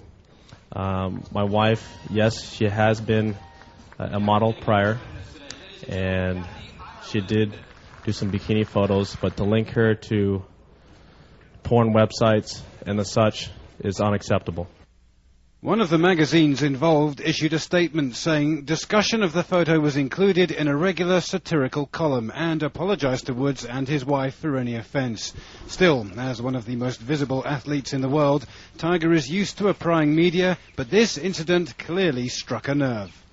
It's just that sometimes you just don't let the facts get in the way of a good story. That's sometimes what happens, and I think this was a clear incident of that. My wife is an extension of me, and we're in it together. We are a team, and we do things as a team, and I care about her with all my heart. Well, I thought Tiger handled that extremely well. He dealt with it. He dealt with it first thing today, and got out of the way, and so that we all move on. I think the whole team understands his frustration. Nobody likes that. Woods didn't hint at any legal action, but his agent says he is deciding whether or not to pursue a lawsuit. What is of more immediate concern to the Europeans, however, is whether Tiger and his teammates take out their anger on the golf course when the Ryder Cup tees off here on Friday. Oh, that uppity nigger went and hit me on the head with a shovel. Tiger Woods is a bore. That's as angry as he God gets. That's as almighty. mad as he gets. It's just unacceptable. When you have the emotion like I'm having right now, yeah, you're really seething, aren't you? How'd you like to mow my lawn? Huh? Who cares? The whole world thinks his wife is a piece of ass. Where'd he get the pictures? I got it from a Negro. Well, you know what it is? They're a team. He hits golf balls and makes millions, and she smiles and fucks him. Go team. You met Tiger Woods, and he was nothing but nice to you, Jimmy. I like him, actually, but he's boring to be interviewed. I liked him very much. He was very sweet to me. Yeah, it's a non-story. Who cares? Yeah. Your wife's a piece of ass. This type of thing's going to, happen, unfortunately. It's in the hole! At least he's got the forum to just, call a press conference and say it's not true. A bunch of bunk. Right, exactly. All those photos of my ex-girlfriend with a dick attached to her, I don't know how they photoshopped them. Take that Soup Man bag out of here, Than, before I do something drastic, like kiss your neck. That was good stuff. Yeah. All right, Mancations, what the hell is this about? Oh, we were laughing about that in the office earlier. What is... It's just this terminology and slang words for certain things in this country have gotten ridiculous. Can you fucking just man up? What's wrong with just vacation, hanging out with your friends, going charter fishing perhaps, maybe going to Vegas with your buddies? This is anything you would do without the girls. Or like... Go out with the guys. Hilton Head. What? Some golf and some... yeah. Okay. Some booby bars, golf whatever. outings, things like that. You take that. They have to make a name for it that makes it sound like the gayest fucking thing you could possibly do. A mancation. Yeah, the headline is really gay. Getaways with the guys or mancations are hot. Are hot. Well, mancations are hot. Read the guy's name. It's Gene... Grab a dick. No. Oh, what? Grabbernick. Oh, Grabbernick. Of the Grabbernicks. Well, I'm a Grabbernick. He likes nicks. Nick. Gene Grabbernig longing for a hotel with all the things a man would want on a getaway with friends. Cock, ass. I mean, what kind of... It should be a hotel with just Aussie videos and meat pussies. Mancations, where the concierge ushers guests to the hottest clubs, where requests from hand-rolled cigars to favorite beers in the minibar and unflinchingly fulfilled, where luxury is wrapped in sexy, swanky style. Where all the girls are smiling with black eyes. So he built it. Yeah. The Regent South Beach, the hotel of Grabbernick, developed here and plans to open in October, is among businesses nationwide targeting guys vacationing, or as they like to say, mancationing with their friends. Who the fuck says that? No one. They're making up a word to try to make something more of this than it is. They're offering everything from poker parties to hand-rolled cigars, buckets of beer to sports tickets, all in hopes of tapping a growing market. What they failed to mention, because they don't want to blow up anyone's spot, is they're probably offering hookers and dancers, or at least a trip to the strip clubs. Or this would be just the gayest thing ever. Oh, yeah. Let's to go on hang a out, mancation. to hang out with your guys in this way. Two men in a mancation. We're leaving Mantown to go on a mancation. These trips are about a group of people that most likely met in college and are sort of just extending their yesterdays.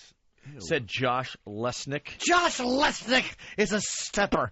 President of I'm In, a Waltham, Massachusetts-based business founded last year that helps organize trips for groups of men. Men, we don't need women with their nasty pussies. It's yuck. It's once a year or twice a year. It's sort of a rite of passage. It's sacred territory. What the fuck? No, it's not. This is rite of bunch passage. Of jerk-off college friends laughing. Remember that time you did that? Shut up. I had the beers. Give me a cigar. Fucking assholes. Stay home and eat your wife's ass. You fucking creeps. That's a mancation. I hate mancations. Ugh. And they like the pussy, Anthony. Do they? Yes. This guy is an entrepreneur, and he knows what he's doing. There's girls involved in these mancations. It's you know something. It's so easy to go then after these guys. fucking mention it. It's so easy to just go after these guys and saying they're a bunch of guys that want to hang out with guys. No, it's really good friends that have kept in touch over the years, and they want to get, leave their girlfriends or wives behind for a week's vacation and bang broads. That's what this is all about. Well, yeah, they could talk about the poker parties and the handmade cigars all they want. But, of course, they're not going to mention the fact that they take them to strip clubs and maybe they play a round of golf where all the girls are caddies and they're all topless and all that. Well, they sure don't bring it up in this article. Of course they're not. They can't, or they'll lose all their business. Yeah, they could mention it a certain way. Because as a man going on a mancation, you could show this to your wife and go, look, it's innocent fun. It's me and my fraternity boys from 10 years ago.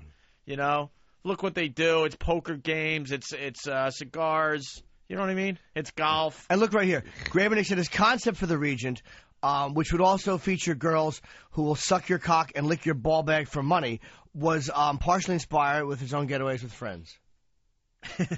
I made that up. That was wishful thinking on Jimmy Norton's part. It's also potentially big business. Research commissioned by I'm In found trips taken by friends, male and female alike, could annually generate $11 billion in online sales and reservations alone. That should be on reservations alone. Gramernick said his concept for the Regent, which features a glass-bottom pool, Mercedes-Benz 500S house cars, and 24-hour concierge service, was partly inspired by his own getaways with friends. There were broads involved. Yep. They jet off to places like Aspen, Colorado, and Costa Rica every few months with a clear idea of what makes a perfect getaway. What, you and your fucking faggoty friends in a nice car with no chick to jam your hand up her skirt? It sounds horrendous. Hey, Than, you want to go to Costa Rica and sit in a tub in a Mercedes? We'll go in the glass-bottom pool while Travis sips a fucking hot toddy. Just men. At least Vegas has it figured out. What happens in Vegas stays in Vegas. They know. They know when the girls get together and they go to Vegas, or the guys get together and go to Vegas. There's going to be some crazy shit going on. They're not hiding under this concept. They talk about this one guy, Bernthal, and a group of 5 or 6 other guys have traveled to Portugal, Spain, and Brazil. All right. And his father recently went to Chicago. All right, wait a minute. Brazil. For Fairmont's mancation package. All right, Brazil. Jimmy's been there. Yep. Yeah. What happens in Brazil if you go with a bunch of guys? You bring money and you fuck the indigenous women. But you don't call it a mancation. Did you go to Patrice O'Neill and say, Jimmy went Patrice, on a mancation. Let's go on a mancation. Hold on a minute. He did go on a mancation. No, I didn't. I went on a fact-finding mission for the United States. I wanted to see how many loads I could pump out into a South American group of women. But there was one vacation because you guys tried to get me to go. 3 times we went. It was, there was a whole group of you guys. Me, Patrice, Bobby Kelly, Jason Steinberg, Evan Steinberg. We all went, yeah. Then call on it one semantics. Plane. Because I would never do anything called a mancation. No. I would sooner do a thancation. Yes. Where you just go out and you're sarcastic to everybody, and no one really understands if you're serious or not. This is a way of making it very, very... Would you like a room? No. This is a way to make it very, very innocent. Because you're the wives and the girlfriends are looking over your shoulder. Look, honey, it's a mancation. Look how innocent this is. I'm going to sell Samcations where you go away, no one knows what race you are, and you talk like a faggot. I want butler service. Do you? How about a vampcation where you just go around at night with our intern and suck blood? What my friends and I like, he said, is what we're putting into this hotel. You read this, right? The region will offer a package targeting men with a penthouse room, a private rooftop terrace with a hot tub and wet bar, round-the-clock butler service, and a choice of a luxurious rental car such as a Porsche, Bentley, or Lamborghini. Hey, guys, why don't we just... I'm just going to bring this up because we're on our mancation. Right. And I normally wouldn't say this, but since we're on a mancation and we got the hot tub here... Don't take this the wrong way. Let's just get naked and get in the hot tub. We're on a mancation. Come on, everybody. Just don't even think about it. Don't give it too much thought. You with me? Come on, let's go! I'm alone in the hot tub. I'd go with you. Thank you, Jimmy. Me and Jimmy are going on a mancation. An Urban Dictionary definition, by the way, for mancation. Yeah. Describes it as men engaging in masculine activities such as sports, camping, gambling, chasing women, and drinking, without the presence of wives, mistresses, or girlfriends. Vince Vaughn helped popularize the term in the summer's romantic comedy, The Breakup. Dozens of... Go ahead, Jimmy. What sorry. fucking faggoty guys take their terminology from that shit movie?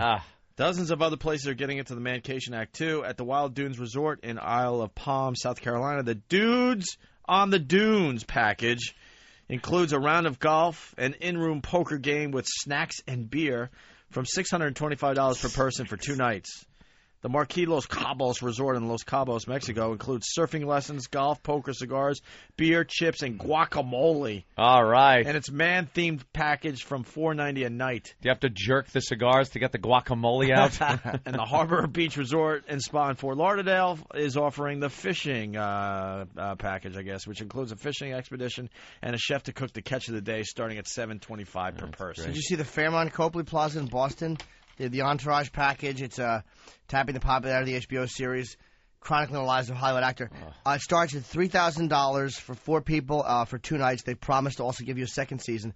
And at the Fairmont Chicago in Illinois, they get the Mancation, includes seminars on style. Oh, it's just fucking awful. Mancation. You know what I thought of when I first heard Mancation, though? Is that stupid HBO Real Sex, where all the men get together in the woods and they're naked and playing like a bongo drum and hugging each other and going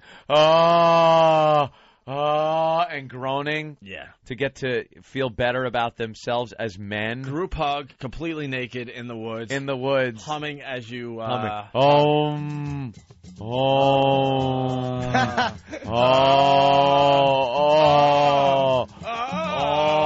These men are learning to be men with each other and comfortable with their manliness.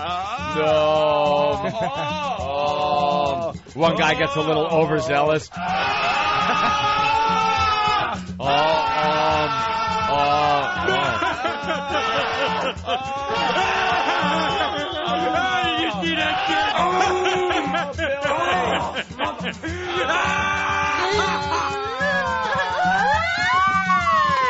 People keep your hands off of my mule. All right, well, we got people that went on Mancation. Stan in Vegas. Mancation. Stan, you went on a Mancation? Yeah, I sure did, and it's pretty nice. You can kick back at the pool all day drinking, and, you know, all the guys are drinking beer, and I'm kicking back drinking a bikini teeny. Yeah. Let's go to Mark in New York. Mark? Hey, guys, what's up? Hey there, Mac. Out of curiosity, did these faggots run trips to Brokeback Mountain, too? All right. Yeah, huh? Jim? Wow. They're stacking up. Jim in 3 Atlanta. up and 3 down. Jim? Yeah. What's up? Yeah, I think Jimmy got passed over for line of the day. I'm on a fact-finding mission. You guys didn't laugh that much. A fact-finding mission for the United States to South America to see how many loads I can pump in their indigenous women. That was I beautiful. think we laughed. I got a nice laugh. A hearty belly laugh. We'll see what the line of the day is today. Hey, guys, 62 pounds on the fat smash diet. Nice. Oh, congrats, man. Gained or lost? All right, Ryan in Wisconsin. Ryan? Hey, guys, I'm actually planning a Mancation right now. Are you? Yeah, November 30th through December 2nd at Zany's in Chicago. All right. Chris in Oh, sir, that's Pennsylvania. not a real Mancation.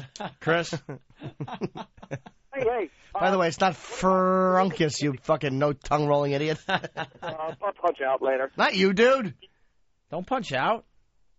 By the way, Than, who are these people outside? Hi, guys. I did not have a Mancation. Are any- Pedro. Are any of you message board ass. people? Which one are you from? Is What's that your what name they on are? Whackbag? They're message board people? Is he good? Why? I don't know any of them Why, besides what their happened? little names. Nothing. What's his name? I don't know any message board people like God bless only a you, couple. Ope. By looks. God bless you, Also Ope. just by names, by wacky names based on things we've said on this program. Jimmy, talk I'm to sure him. Mancation's going to be up there now. What's his name? Mancation. He's right behind you. I'm Don the Trucker.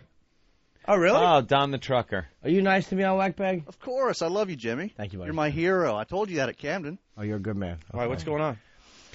Nothing, but I've always, like, we have people come up, and I've just noticed that, like, I've never met a message board person who has badmouthed me. Not for physical confrontation reasons, but just to see the guy face to face. You just want to hope maybe one of the times it'll I'm be dying somebody for that it. just You don't comes understand up how much that I'm dying for it. Badmouthed you. Dying for it. Yeah. Only I because hear you. it's like, I don't know. What you know the reasons. I just hate the anonymity of it. I just fucking hate the anonymity. Guys that use your real names and faces, I got no problem with you, no matter how much you hate me. All right, CJ in Florida, what's up? Good morning, boys. Good morning, Jimmy. Hi, Angel. What's up? I'm seeing West Palm. Anthony, it sounds to me more like a dice cation, maybe. Punching out. I think he was setting me up for a bit. Yeah. Is that what he was doing? Well, you don't know how to do it. You need listeners to set you up. You know, so that's what they do. And thanks for being a part of the program, so your producer credits are on their way. Dice Cation and go. Oh, it'd be fun. Hey, good. All right, we'll move on. Thanks, listeners, for fucking spoiling it. We got a building owner makes an angry phone call to an elevator company customer. Service guy. Building owner, elevator company customer. Service guy. Okay. What I'm thanks for holding. This is Mike with the Scrub Elevator. Mike, listen, just get me the fucking elevator fixed. That slut that was on the phone earlier. Oh, Utica, New York, now. Okay, I'm sorry. Why the beep? That's his The name. name, or something? probably. Okay, we're not beeping curses. No. I hope not, because someone I know, did they a missed piss one. poor job at the No beginning. Just want to make sure they'll skin us alive over here at XM. Utica, New York, now. Okay, I'm sorry. I'm so fucking sick of this piece of shit I have to deal with you people. It's the worst elevator in the world. I'm going to throw it out and come and ram it up your fucking noses. Get him here now. What's the address? What the fuck am I, stupid? 16. Utica, New York. Okay, we got you. Utica Historic Erie Canal. Yeah, right here. I paid all that money for this fucking, just fix it. 16. Yeah, right now I gotta get it fixed. Okay, what is your first and last name? My name is Dave, and I'm the owner. And I should come there and punch us all in the fucking face on this fucking shit you sell me. Okay, what is your... It's every fucking day. What is your phone number with area code first? Oh, 266 area code. Where the fuck are you? We're in Dallas. Dallas, go stick it up your ass, you fucking assholes. They're the worst company in the world. If the motherfuckers aren't here in 5 fucking minutes, I'm gonna punch the guy in the face when he comes here. Okay, so that's 329. Which elevator? Only one? What? Which elevator? The only fucking one in the building, you dumb fuck. Okay, it's not working. Is there anybody inside it? Yeah. Okay, there's somebody stuck inside it? In the elevator. There's a passenger inside of there? Yeah, no, there's a fucking Martian in there. You fuck. Is the passenger okay? This is New York City. This is New York. You know, you motherfuckers think I'm a dum-dum. That cocksucker better be here now. Now. Is there somebody stuck in your elevator? I'm so fucking mad. It's the worst piece of equipment. You ought to take a gun and you ought to blow your brains out for manufacturing this piece of shit that you manufacture. Is there somebody stuck in the elevator? What am I, stupid? Did you not hear me, you imbecile? Get the fucking guy here now. So there is somebody in the elevator? You understand? Yes or no? Is there somebody in the elevator? There's a Martian in the elevator. He climbed through the roof. What floor is the passenger stuck on? There's 2 floors. Are you people that ignorant? Do you not know what fucking elevators are in what building? So what floor is that? I don't know what floor, sir. There's only 2 fucking floors. It's a 50-50 fucking chance. You take a guess. Okay, let me advise you of your options to call 911 and we'll take somebody out there. Okay, thank you. That is a great call. The 50-50 chance. How great was you that guy? figure it out. That's a great call Fucking right there. Martians. Martians. How long ago was that call? We don't know. We have the real number, though. He was angry. That is a great call. Why don't we get in touch with him and find out whatever happened with his elevator? Let's go to Greg in Jersey. Get it fixed, you fucking asshole. Greg, what's up? Hey there, Greg. Hey, what's up? I just say that guy sounded very angry. He didn't sound angry. He sounded angry. Yeah, everyone's pointing out that the Pad Data said Angie phone Angie phone call. Angie phone call. You suck. Did he leave? Did that E-tart Leave a fucking R out of angry? Yeah. He fixed it so we can't abuse him too much He's now. But the for fact that he had to fix it. Yeah, for most of the call, it said Angie phone call. Deck is an idiot. Tim in Edmonton. Tim. Angie. Hey, that Tim. All right, he's pretty much saying Tim's the same gone. thing. Jenna wants in on the Fatty Pig Fatty contest. Jenna. Uh-oh, what happened to the... Did we leave it in the machine over there? Hey, Jenna. Oh, do we have the promo? No. Could you play the Fatty Pig Fatty promo? We didn't answer. Oh, I thought you clicked. So odd when I see what I see over here. Go ahead. It's the Opie and Anthony Fatty Pig Fatty Contest. The Opie and Anthony Show is looking for fat, blubbery, undisciplined women to point and laugh at. Don't worry, we're willing to pay for the privilege. Just haul your big, embarrassing ass down to our Free FM studio in New York City, strap a pig mask around your fat skull, squeeze your hindquarters into a bikini, and have a snack for $15. The biggest mess to waddle through the door at the end of the contest wins $10 for every humiliating pound on her carcass. So if you're saddled with 350 pounds of embarrassing flab, you get $3,500. Dry those tears, young lady. $3,000 buys a lot of Kleenex and a lot of pizza. Brought to you by your compassionate friends at the Opie and Anthony Show. Pizza and a lot of pizza. Steve's a fucking asshole. Coffee and pizza. And August. Pizza diva. Well, Jenna wants in. Jenna? Hi. Jenna's from Cleveland. We'll be broadcasting live from, what is it, K-Rock? K-Rock. Yeah, it's K-Rock. I just said K-Rock without knowing. I just agreed with him, like, yeah, K-Rock. Like, yeah. I didn't know what I was talking about. Yeah. What's wrong with me? My husband Well, because they changed most of the stations to Free FM, so. They switched it around. No. But Used to instead be of- K-Rock was New York. Instead of saying I don't know when he asked, is it K-Rock, I just went, yeah, it is. All right, we'll be broadcasting live from K-Rock tomorrow morning, and then they replay the show. Well, they'll play the show for the first time in Afternoon Drive, so it's a little confusing for everybody tomorrow, so we hope you show up at the Are station. people listening to us in Cleveland? I think they are. Supposedly, I was talking to the PD last night. The buzz is really good in Cleveland, Okay. so we'll be at the station from 6 a.m. to about 11 a.m. tomorrow. Jenna, Yeah. you want in on the contest? I'm thinking so. My husband's, like, against it because he knows how I am. How are you? How are you? Yes. Well, no, he knows that, like, if I go in there and people start ripping on me, he's going to have to bail me out of jail. No, we'll be okay. Oh, wait, why? What would you start swinging? You ever have a What are you problem gonna at do, a shit China on us? shop? Wow, we're all excited to just let the Yeah, lines I know. fly. Fight, bitch, fight. Sorry. Yeah, no. That's right. Yeah, you'd start swinging? I would. I've done it before. I'll try it. Did you ever get thrown out of a China shop? No. Yeah, that could happen No. sometimes. No, you know what? I had a guy tell me I'm way heavier now than what I used to be, and when I was losing weight before, I was on this like boot camp program, and the guy that was helping me. Boring. I know, but just hush. For as big as I am, I move like a fucking Giselle. I'm very flexible. Giselle? Wait, I didn't hear you speak about your phone crap. That you move like a what? A Giselle. Oh. Very graceful. So no, I've never Very been kicked out of a graceful. No, that's good to hear. shop. A Seriously, Giselle. No, you seem like you're a jet egg. So now, are you going to jet on the scale for us? Yeah. See, she's gargantuan. Oh my God! What? You know it's gazelle. You pronounce the soft G as a hard G. Yeah. I thought it was soft. No. No. All No. those Okay, so years. I'm the ignorant bitch. No. You Sorry. just mispronouncing sunt. And you would think you would know by grabbing so many by the throat and disemboweling them on the plains of the Serengeti. No. How big a gal are you?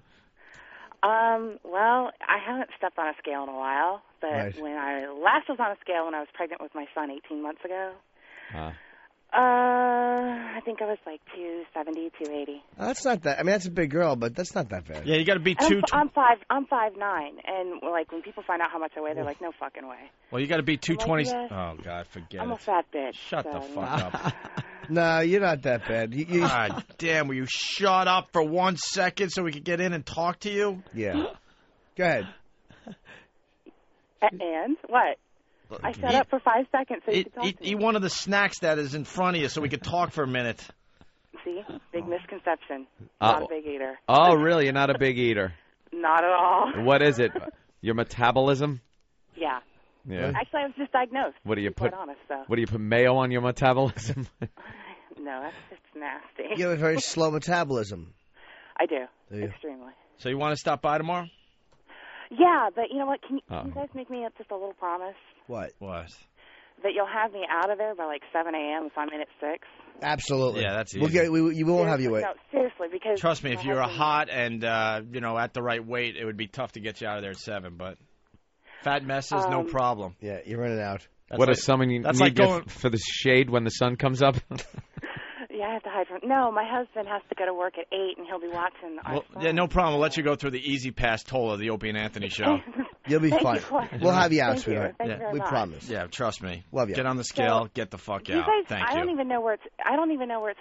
Are they at the Halley building? Please hold. We Please will hold. tell you. Please hold. All right. Someone will tell you. Give the lovely Jenna some info so she could stop by. The weight to beat at this point is 227 pounds. 227. I forgot her name already. Jenna. No, the one that's from this morning. Sarah. Sarah, that's right, from Queens. And we had fucking Big Rhonda coming in. Her pictures aren't up yet on opieandanthony.com in the video. When- Of her putting on the pig mask and Oh, getting come on. laid. Get to it. Snap to it. Yeah, we need something to look at here. When's Big Rhonda coming in? Monday now. Okay, that's Ain't fine. happening today. I think that's fine, though. At least we won't be waiting. We have to leave early anyway because of the fucking plane ride. All right, there's something weird going on in Jacksonville, Florida. We have nothing to do with this. They thought they'd be cute.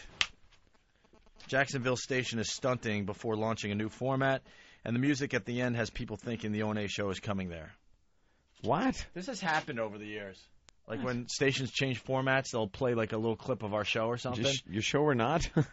Nah, I don't think so. Oh, okay. And then people think we're coming to that station, and then they change into some, like, I don't know, disco station. Great. So E-Rock brought this to our attention. I haven't heard it yet. We have to launch 106.5 FM on Thursday. Jack, clear the cloud. What about you? Dude, I am so up for this, bro. Like, we could totally have a radio station that I would so listen to, that plays whatever we want. Who's we? I don't get it. No, whatever we want. You mean whatever I want? It's like we play a little bit of this.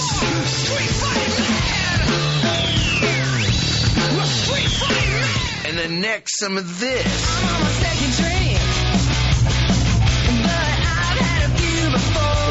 Because that's what we want. They're teasing an iPod station, another iPod station. At least they talk in their It's real like- voices. This is the Jack format. This is awful. Who cares? That's what we want. We scares me a little bit. I don't get it. And here's the best part, bro. We named the station after me. Right, sure. Like somebody would name their station Jack. What, bro? Jack would totally work. Better than calling it Bill. Okay, everybody, that's it. They pay me to bring it all together. It's time for you to step up and make the decision. No more of this. I got a tea time to get to. We launch this baby on Thursday. 106.5 FM has to be ready to go on Thursday. You figure it out. You make it happen. This is the entertainment business.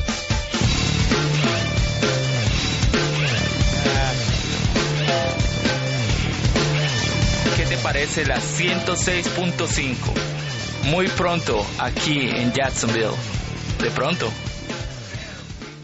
Know what that is? The production guy is probably a fan of our show. Has Yeah. heard that music bed and said Yeah. this would work in the promo. Maybe. Absolutely. That's all it is. That's Where the all fuck it is is. E-Rock so we can Who's fire the him? paranoid lunatic that thought that had anything to do with us? Where's Eric? We're not the only ones using that bed. What? Yeah. We've actually gotten a few emails about Jacksonville. Right, we should know better. Where's Eric? A few emails saying what? Asking what You was know, going on. Rivera uses Ennis Sandman to come out onto the mound. You can't have another team that has a pitcher that comes out to the same music. Did you guys really think that this has something to do with us, though? Even in, Look at all the shaking heads. Even from a tease standpoint, really? Where's No, be fucking- honest. E-Rock, you thought this had something to do with us?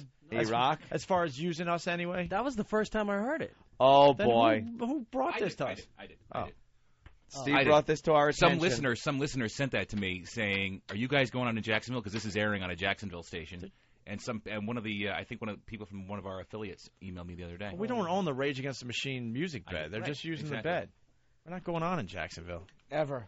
Nice diversion there, Steve, to a listener. I like that. They're obviously did a good job of sidestep. knocking that one. You sidestepped it. Blame it on a listener. You Good coming? job. Are you coming to Cleveland? No, yeah. Steve, you got me, and then you didn't. All right.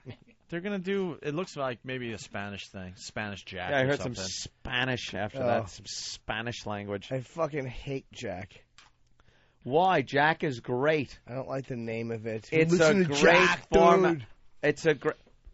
Shut the fuck up. Why? It's a fantastic format. It stinks. Is I'm it? with Jimmy. Wait, is it? It really stinks. What company has it? Say it privately. It stinks. No, I mean, Little company called CBS. Oh well, you know what the problem with Jack is? Yeah. There's not enough of them. Right. All right, we'll take a break. When we get back, we got Lazy Legs. Oh no, Lazy Oh, Leg. Christopher Reeve. We're going to hear about Lazy Legs. Can I update my references? He's dead. Anthony in Florida. Yes. What's up? How you doing? Better now, sweetie. Hey, Anthony. It's Prince Spaghetti Day. That's right. What do you got? Shut up. Yeah. I want to make a $1,000 donation on behalf of the attorney I work for your Pig Fatty, I guess. Can we just take this guy's money or what? Yes. Yeah. Where are you? Yes, we're completely within our means to take anyone's money. No I'm idea. in Palm Beach, Florida. Okay. Please send a certified bank check. Yeah, no kidding. To Are we going to set up a PayPal account? That's the easiest way. Yeah, set up PayPal. All right, Anthony. I don't know. Hold on the line, okay? All right, thanks. Yeah, the more money we get from the O&A Pass, Fatter the bitches will be. The bigger messes we will bring. That's what we need. $10 a pound is nice, but if we get that figure up to $20, $25 a pound, now we're talking. Slobs. Now the girls will start traveling from all over the country to be in on the contest. All right, Lazy Legs, next. Welcome to the Opie and Anthony. Ooh, it's in my shoes. Ramon, clean this up.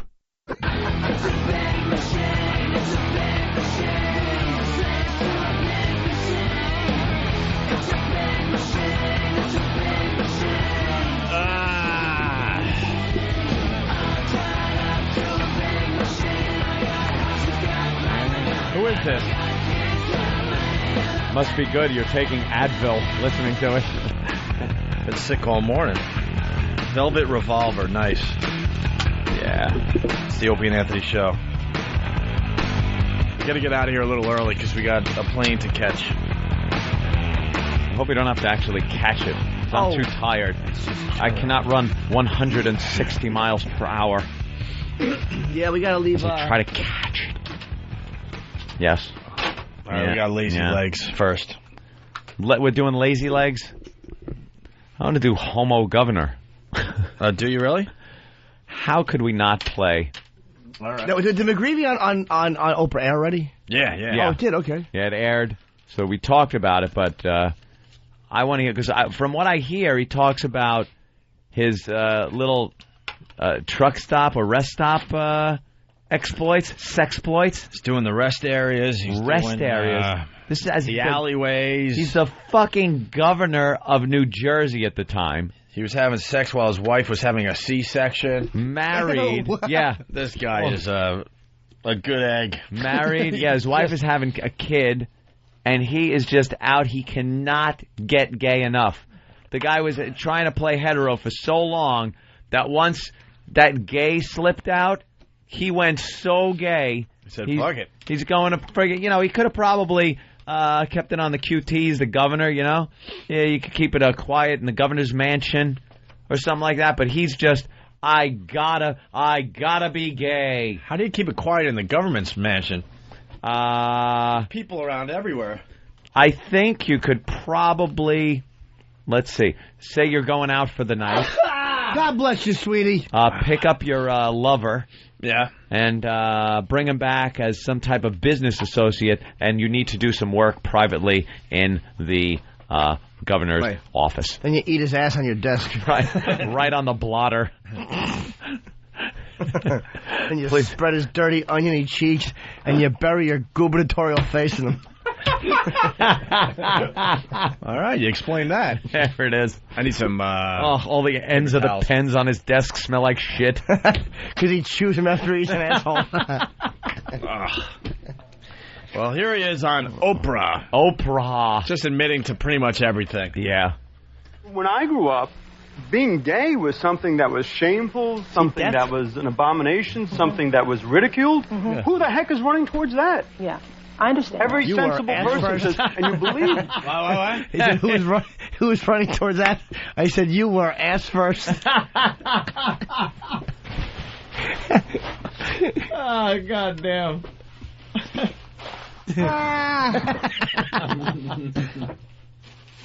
Dude. All right, we're not going to get an electrocute. That's good. Fucking McGreevy. Pouring water all over everything. Every sensible person says, and you believe with Okay, everything so you this can. is the question. When you married Carrie, your first wife, did you think then, I'm no longer gay?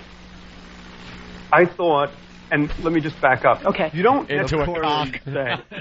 It's the only way you like to get around, isn't it, Governor?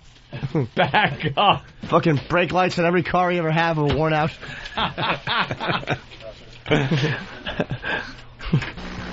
I thought, and let me just back up. Okay. You don't necessarily say that you're gay. I can say now I am gay, and I accept it, and I say it proudly. Mm-hmm. And I, Do you? to me, it's no difference of having brown eyes or blue eyes. Being gay. It's kind of like having brown eyes, is it? Two in your head, one on your cock, and one settling on your mouth. Sort of like having brown eyes. Oh, is he setting himself up? Oh, my God. That's an asshole, sir, not a pinky ring. By the way, got to interrupt all the fun. The first contestant in Fatty Pig Fatty. Yes. The pictures are up on opieandAnthony.com. Good. There she is. Pig mask? Pig mask. Yeah. Gotta have the pig official mask. weight on the scale, which in this case is 227 pounds. And then, full-length shot of her in a pig mask. That's the money shot. That is a perfect contestant. So for all you ladies out there, you got to be 227 pounds. $2,270 right there. That's right. For her, if no one comes forward, that's fatter. We'll be weighing girls in Cleveland tomorrow when we do our show in the morning. All right. Come on, Cleveland fatties. Gay, and I accept it, and I say it proudly. And for me, it's no difference of having brown eyes or blue eyes. Being gay is a grace, is a blessing from God, and it is who I am. What? But back then, I thought being gay was something I was fighting. It's a blessing from God. You might want to read the Bible. He swung the other way, didn't he? You might want to read a few chapters in the Bible. God said that you should be smitten, not with another man, but killed. Right, that's pretty much, how the Bible sees it. Not much tolerance going on there as far as God's concerned with homosexuality. No. Wow. Let's say hi to CJ in Georgia. CJ. Hey, I just jerker. want to say that the governor tied himself for the line of the day with that brown eye comment, and I just want to back up. I want to back up into a brown eye. That was great. Oh, wait a minute. How could you do that? Yeah, it's matter and antimatter. If two assholes meet at that speed. Can't plug in the wrong ends of two extension cords. Damn it. I'm an idiot. One has to have a log coming out for them to lock. Let's go to Tommy in New York. Tommy. Hey, hands down, Norton wins line of the day. Bury your gubernatorial face in it. Gubernatorial face. That was a good one. Let's go to Sarge from Whackbag. Sarge. That is a good one. I can picture Freddie Mercury going, mustache right, governor. All right, back to the audio. Here's the second clip from Oprah. But you speak of going, when you were in Washington, going behind the synagogue in the alley with other men. And so if you were doing that, were you ashamed of yourself in doing it? I remember you saying that when you went back there for the first time, you felt like you were... I found people like me. You felt like you were okay. I found people like me. Yeah. Now the situation for me was unhealthy. Synagogue. It was bad, but I saw people that from all backgrounds, all job skills This and is what I could understand as you were describing this place behind the synagogue in Washington Alley. Was that... It wasn't covered. No, so it was open. You're just in an alley having sex. And having trysts, yes. Yeah. Trysts. We'll be right back. having tryst. His voice is creeping me out. Having tryst. He's getting more. He's getting more of an effeminate sound to his voice. Yeah, he doesn't have to fake it anymore. Yeah, Buffalo Bill. Everyone knows the wife's gone. It's like, oh, fuck it. You look like you can need help. Need a little help there, Big Daddy. He's having tryst with that big cock. Chris in Ohio. Chris. Norton, I want to give you some props on a line that I didn't think got nearly as many laughs as it should have. I probably agree. It's an asshole, sir, not a pinky ring. I got to nominate that for line of the day, too. That is funny. Thank you, sir. That was a homosexual reference to a man fingering the ass of another gentleman. Jay in Boston? Hey, I just wanted to call out Jimmy. He says the governor likes to back up. The brake lights are worn out on every car he ever had. Oh, God damn it. Brake lights, you jackass. I meant to say, yeah, all right. Oh, sir, we all have little verbal tics. All right, here we go. More from by trysts, by the way. I guess if she said you're having sex back there, he says, well, trysts. I guess he means oral. Like he doesn't want to commit to say that they were having sex. He didn't say tryst. What did he say? Tryst? Tryst. No, tryst. I don't know what the word is for blowjobs with other men in a fucking alley. No, that's fun. No, a tryst is not a gender thing. A tryst is like like a little thing. A little rendezvous. Like is it never pronounced tryst? Yes, by dummies. And by it depends on what you define as tryst as. Like, I think you were making fun of me. Oh, cut it out. You have a hand wipe. I was, to me, like when I meet a girl. Oh, the knocked thing over on the... Anthony knocked his club soda all over the... That's all right. Guys, me and my friends would get together and have, and we would take fucking moist towelette mancations. We'd all go to places and wipe our hands with moist towelettes. That's what I'm doing right now. That's not a mancation in an alley. Here's more audio from Oprah. Yeah. I think it's authentically challenging every day, even if you haven't lived, because you've got to be open to feelings. Mm-hmm. You've got to be open to love. You've got to be open to suffering. You've got to be open to trying to do God's will, not your own will. Be open to intimacy. Don't shit all over your new friend. You were hiding this lie about yourself. Yes. Did you think you were doing God's will? I thought I was trying to be the best little boy. Yes, I thought I was trying to do what was right. Actually, he's been told that before. Yeah. Big cock buried in him. You're the best little boy. He's been told that by being patted on the back of the head. You best little boy. You're the best little boy. Let's go to Ryan in Pennsylvania. Two Ryan men fucking shish kebabbing him, agreeing with each other that old Jimbo is the best little boy. Old Governor Jimmykins. Going over state policy on his back. Like Caligula when he's stamping on. And the name of the Senate of the people of Rome. Name of the Senate of the people of Rome. Ryan, what's up? Hey, boys, how you doing? Good. Hey, man. New contest starring McGreevy, Faggy Pig Faggy. Oh, wow. All right. It's cracking him up. I'm glad. Kill me. He's trying to help the joke along. Yeah, please.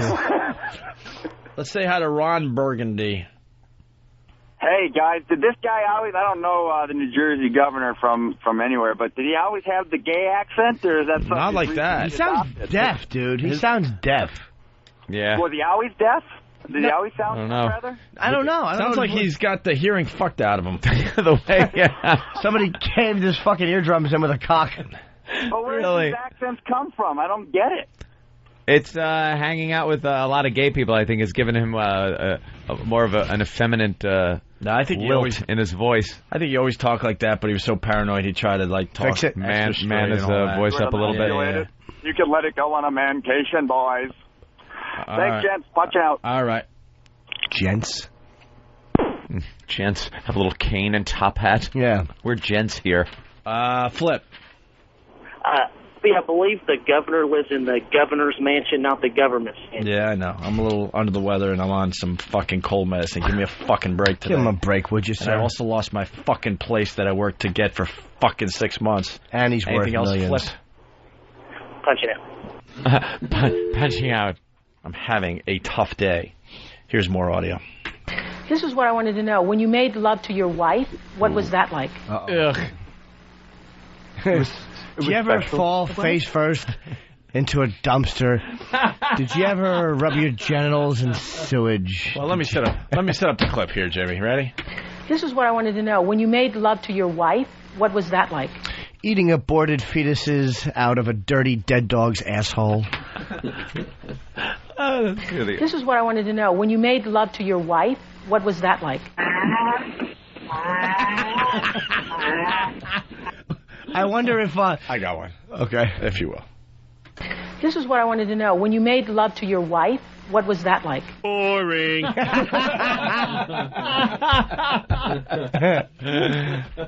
This is what I wanted to know. When you made love to your wife, what was that like?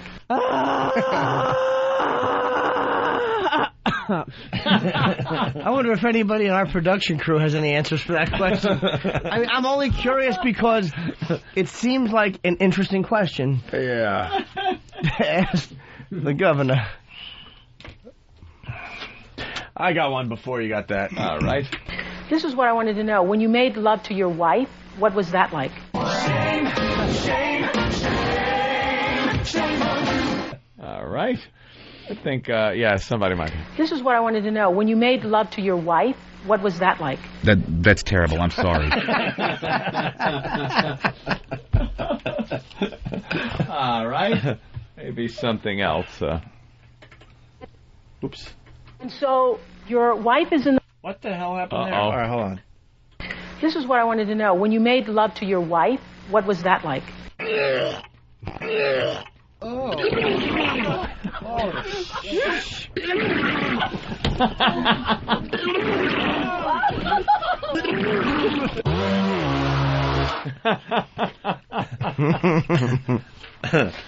Let's see. Well, there might be somebody from this very show again that might have a comment. This is what I wanted to know. When you made love to your wife, what was that like? No, nothing's wrong. Just stay in the living room. I'll handle it. Get the fuck out now. When she said, I don't have a cock, he said... How'd your parents die? Why would he say that? That would be silly. Why not? I don't have a cock. No. Why not? How'd your parents die? Why not? How'd your parents die? Get the fuck out now. Sorry. I'm When you obsessed screw with up. Steve. He's all I think of. The minute I leave here till the minute I get back, it's him. What I wanted to know. When you made love to your wife, what was that like? Just do it! This is what I wanted to know. When you made love to your wife, what was that like? Oh, dear Lord Jesus, this ain't happening, man. This can't be happening, man. This isn't happening. Well, that's great. That's just fucking great, man. Now what the fuck are we supposed to do? We're some real pretty shit now, man. You ever seen a grown man naked? Oh, God. You're going to be okay. What? We're looking for a winner here. Yeah. This is what I wanted to know. When you made love to your wife, what was that like? You can act like a man. What's the matter with you? Hello, exactly. All right. When takes for nothing! Here's the clip. This is what I wanted to know. When you made love to your wife, what was that like? It was special. It was? Yeah. This is... Okay. Yeah. Yeah, right. Long pause. It was the special. Yeah. But he means in a way like retarded. Yeah, like horrible. Let's get a special. Let's get a My Jacket. My Jacket. Hey, boys, how's it going? Hey. Just wanted to say, maybe you think, like in his little state office there, his little intern comes in to have a state bill signed. He's going to sign the bill. I'll just sign on the dotted line here. Let me grab a pen. Okay, I'm signing. Like, I got to suck your cock. His perv switch just went off. You think his gay perv switch just went off in his head and he had it? Going old school. I like that, My Jacket. Cock! Punch it out, guys. Yeah, that. This bill will help the state of New Jersey in getting money from the federal government at a rate... I need to put this in my ass! Did I say that? The perv switch. Here's Jim telling another cute story. He's got lots of stories. Say Governor McGreevey, because I'm Jim. Oh. So your wife is in the hospital. Listen to this one. Terrible, difficult C-section. Awful C-section. And the pregnancy had been very difficult. I bet. You got to fuck her. And tell me what happened. The conception was Called him awful, up too. and said, come over? Wasn't it, Jimbo? I had to jerk off in a cup and dump it in before the temperature chilled. He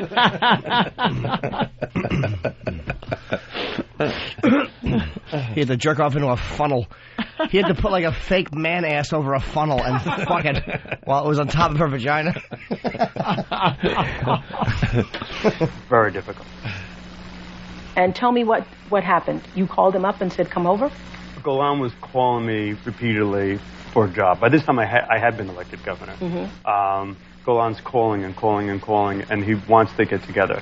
And so I say, come over one night. He wants to get together and do what, did you think? I think talking about a job. Talking about a job. Yeah. Tell me, Of the would you read blow on page variety. Come on. Talking about a job. I bet. Talking about a job. Yeah. And tell me, would you read on page 228? It's in the book, so it's not like you hadn't said it to somebody. Oh, Oprah's not brave enough to read it. Yeah. Making him read it. In his own words. It was the wrong thing to do. I wasn't an ordinary citizen anymore. State troopers parked outside. My wife was recovering from a difficult pregnancy and a C-section in the hospital. And he was my employee. But I took Golan by the hand and led him upstairs to my bed. Ugh. We undressed, and he kissed me. It was the first time in my life that a kiss meant what it was supposed to mean. We're both Sent me through the damned roof. forever. It was like a man emerging from 44 years in a cave to taste pure air for the first time. Pure air. Feel direct Wait a minute, can you sunlight pause on the that? That palate. is the last thing that he's... I think you reversed it. It was like a man who had been breathing pure air for 44 years just nose dove into a cave. You reversing things, Goose. Oh, you little maggot! You make me want to vomit! Yeah, we got some audio, actually, up in the room there. Do you want to kiss me, or want to kiss you on the mouth? Oh, fucking idiot. I'm a fucking idiot. I'm a fucking idiot. I'm a fucking idiot. I'm a fucking idiot. Fucking idiot. Fucking idiot. Fucking idiot. Show me how you suck a guy's cock. It's the last time I'm going to ask you. You ever suck a guy's cock? Cave to taste pure air for the first time. Feel direct sunlight on a pallid skin. Warmth where there had only ever been a bone-chilling numbness. Bone. I pulled him to the bed and we made love like I always dreamed. Oh. A boastful, passionate, whispering, masculine kind of love. Ew! Can you pause that, please? A boastful whispering. That's what he'd always dreamed of? Fucking some Israeli incompetent? Oh, you like that, don't you, faggot? Guy sucked at his job. I always wanted to fuck a Jew who wasn't qualified. Years in the cave to taste pure air for the first time. Oh, Feel direct like sunlight on a pallid skin. Warmth where there had only ever been a bone-chilling numbness. I pulled him to the bed and we made love like I always dreamed. A boastful, passionate, whispering, masculine kind of love. Oh, motherfucker! Yeah. All right. Wow. One more clip. That's a bit harsh. They discussed Jim's past of anonymous gay sex. Oh, no. I mean, Governor McGreevey. Ex-Governor McGreevey from the state of New Jersey. Secretly, former New Jersey Governor Jim McGreevey says he carried on sexually with scores of men in seedy bookstores, city parks, and highway rest stops. There was no gay bar that I could go to without being discovered. So the only place that I could discover who I was sadly in places of anonymity, or places in dark shadows, where I could begin to experiment sexually. And so my sex was condemned to hellish places. I can't imagine, I really just can't even imagine what it would be like to live this lie your whole life and always wondering, wouldn't you be wondering about those guys you met in the back alley and in the bookstores? Wouldn't you be wondering about those guys coming forward? Yeah, and you're filled with fear. And you were saying you were tormented. I was tormented. Can I ask a question? That's not where you find love in the back of a booth. That's where you fulfill That's a where you physical make need. buddies. But that's not being godly. That's not finding love. That's not being godly. What a creep. Godly. He's What's the- he dragging He's talking about being discovered. It's like, what do you, as the governor, what do you think's going to happen if somebody sees you strolling out of a fucking bookstore at 2 in the morning? Yeah. What a creep. He got married through all this, right? Yeah. I don't know if he got married. He was married. But, I mean, was he doing this before he got married? I don't know. During the marriage, obviously. What a creep. Wow. That is something. Back alleys and rest areas. Wherever there were cocks, there was me. McGreevy was there. Coming home having to explain why his inner thighs are all chafed. Red from whiskers. Changed his last name. Changed his last name to McGreedy. He just couldn't get enough cock. Jesus. Jim McGreeky. His little reading there was... All right. I have to go. I got to go home. Well, we got to do lines of the day really fast. Okay. And then I got to go do my... Then we'll do our thing. What thing? Fucking flight. We'll go into the bathroom. Do our thing. Yeah, no, I forgot my drill. We're going to make a hole, remember? All right, here's the deal. Tomorrow we're broadcasting live from Cleveland. Hopefully a lot of people will show up. Yep. We'll have some O&A Traveling Virus tickets for you guys. Well, look who has arrived.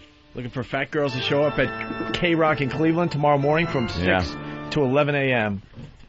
Oh, we got one of those tickle... you found one of the Ultra Tickle Me Elmo TX, whatever, TMXs. Yeah. That's going to be the hot gift this Christmas. That's the biggie. That's the one everyone's going to get rich off of. Everyone says that every year. I was buying Furbies, were you?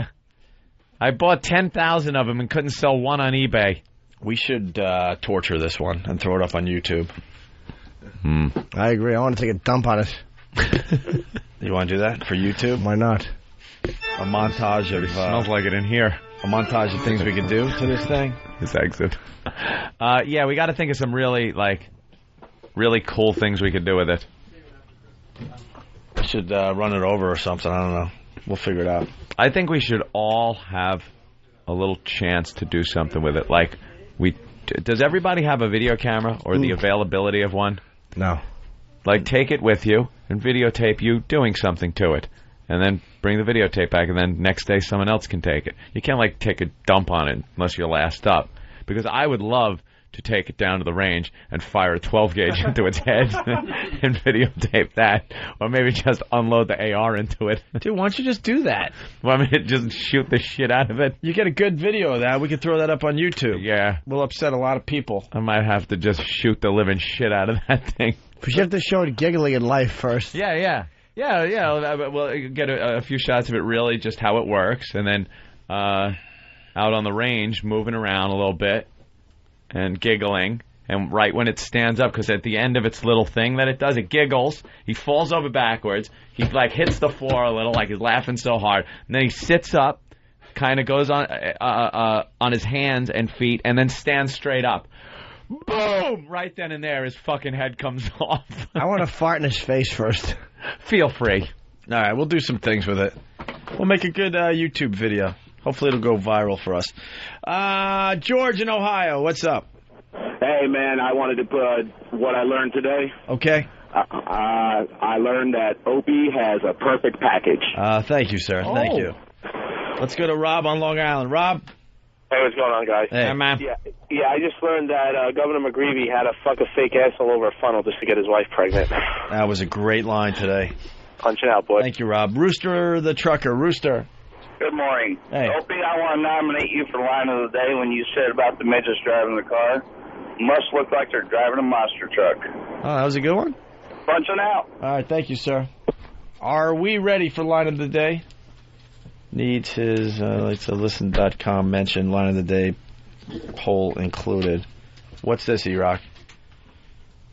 I like to listen.com. Yes, we know that website. All right, after today's line of the day, you can vote for line of the week on ILikeToListen.com. Wow, that should be exciting. Yeah. And we'll give the results tomorrow. All right. Wow. Can't wait to see who wins. Who wins line of the week, Line of the week. Wow. Go to ILikeToListen.com and vote. ILikeToListen.com. ILikeToListen.com. Get your votes in.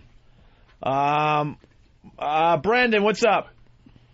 Hey, just wanted to find out your thoughts on Fez's little rant yesterday about how he's in love with your sister. Yeah, well, who isn't? Who isn't? But for some reason, I don't know what it is, even though after hearing that, for some reason, I feel like my sister is pretty safe with Fez. What happened? I don't know why. I just got this inkling. Fez was professing his love for my sister, but he's saying that it can't work out because the family, you know, being Italian and all, doesn't accept him. My family doesn't accept him. But I'm warming up to the idea because there's something about Fez. I can't quite put my finger on it. That it's well, it's a little Freudian slip. That I just feel that my sister is safe with him. I don't know what I mean by that. Just safe. Nothing really bad could happen or would happen. Punch it out, boys. That's all. All right. Had a little conversation about my sister yesterday. All right. It's very sweet. Tim, what did you learn on the show today? Tiger Woods' job is to hit golf balls. His wife's job is to fuck him and smile. There's the R. Ryan, what's up? Hey there, guys. Hey. I want to play, shit. Oh, boy. What I learned today. What? What I learned today is no matter how many times you guys play Steve, it's still going to be funny. Still funny, right? Steve. All right, thank you. Pizza. Hey, guys, let's go out for pizza. Jeff in Florida. Hey, boys. Hey. I think Under the Weather Opie might have had a potential line of the day when that caller says, man, the guy talks real weird. Does he? Yeah, he sounds like he's deaf. And Opie said, yeah, he got the hearing fucked out of him. That was a good one. Is that possible, Dr. Opie? Oh, no. That you have the hearing fucked out of you? Got a lot of fans today. Chris in Florida. Chris. Opie, you got the line of the day when you said McGreevy got the hearing fucked out of him. Line of the day. Might have been too late in the show, though. Oh, no. I won't make any excuses. It's time for line of the day. All right, Brazil. Jimmy's been. Wait, is this the runner-up? Yeah. Oh, jeez. Runner-up. All right, here's the runner-up line of the day. All right, Brazil. Jimmy's been there. Yep. Yeah. What happens in Brazil if you go with a bunch of guys? You bring money and you fuck the indigenous women. Yes, that was very funny. And it summed it up. It was factual and funny. It was truthful. Yeah. I like to tell the truth. Now, is that just the runner-up or is that third or something? 2 more to go? Come on, just one more. Just a bunch the of winner. queers. All right, this is it. Line of the day. Here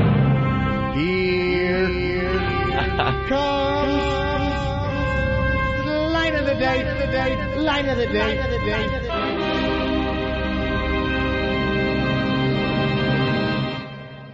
Say you're going out for the night.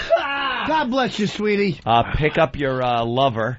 Yeah. And bring him back as some type of business associate, and you need to do some work privately in the governor's office. Then you eat his ass on your desk. Right on the blotter.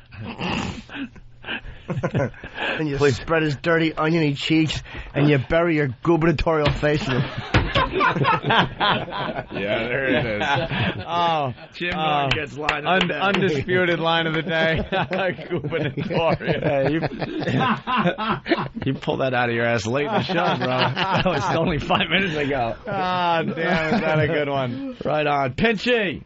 Hey, today I learned Anthony would rather go on a fancation than a mancation. Right, a fancation. You're going to be at the station tomorrow, Pinch? Unfortunately, no. I will be at the show, though. Okay. I know Pinchy's from Cleveland. Good man. Yes, sir. All right, bro. Thank you. See you later. I guess that's it. We can end there. Yeah, let's get the hell out of here. We got to be at the airport in soon enough. Soon enough, we'll say. Yes. All right. So we'll talk to you guys. We'll be on tomorrow morning. Tomorrow morning, live from Cleveland. Bye. We need your help, though, because we're not heard in Cleveland in the morning, but we're doing our show in the morning. So we'll be at the station, K-Rock, from 6 to about noonish, because I think we have meetings after that. Don't worry. Everyone will hear everything exactly as they would have if we were here. Yeah, they know that. Yeah. Well, the XMers will hear it live. Yeah. So don't worry about it. Stop by the station if you're in the area and say hi, okay? All right, guys. We need to remember that we are professionals in the entertainment industry. You know, the funny thing is, too? Here comes the world's dumbest jingle. At least it's a fucking jingle. I'll show the world I'm a funny guy. I'll throw in some sound effects and a few lines that don't make no sense. And both and Aunt will be so proud of me. God. I missed the point completely. I should kill myself discreetly. This jingle will serve as my suicide note. My life's been kind of rough, and 18 years is long enough. My dad should have locked the gun away. Yay! I got nothing.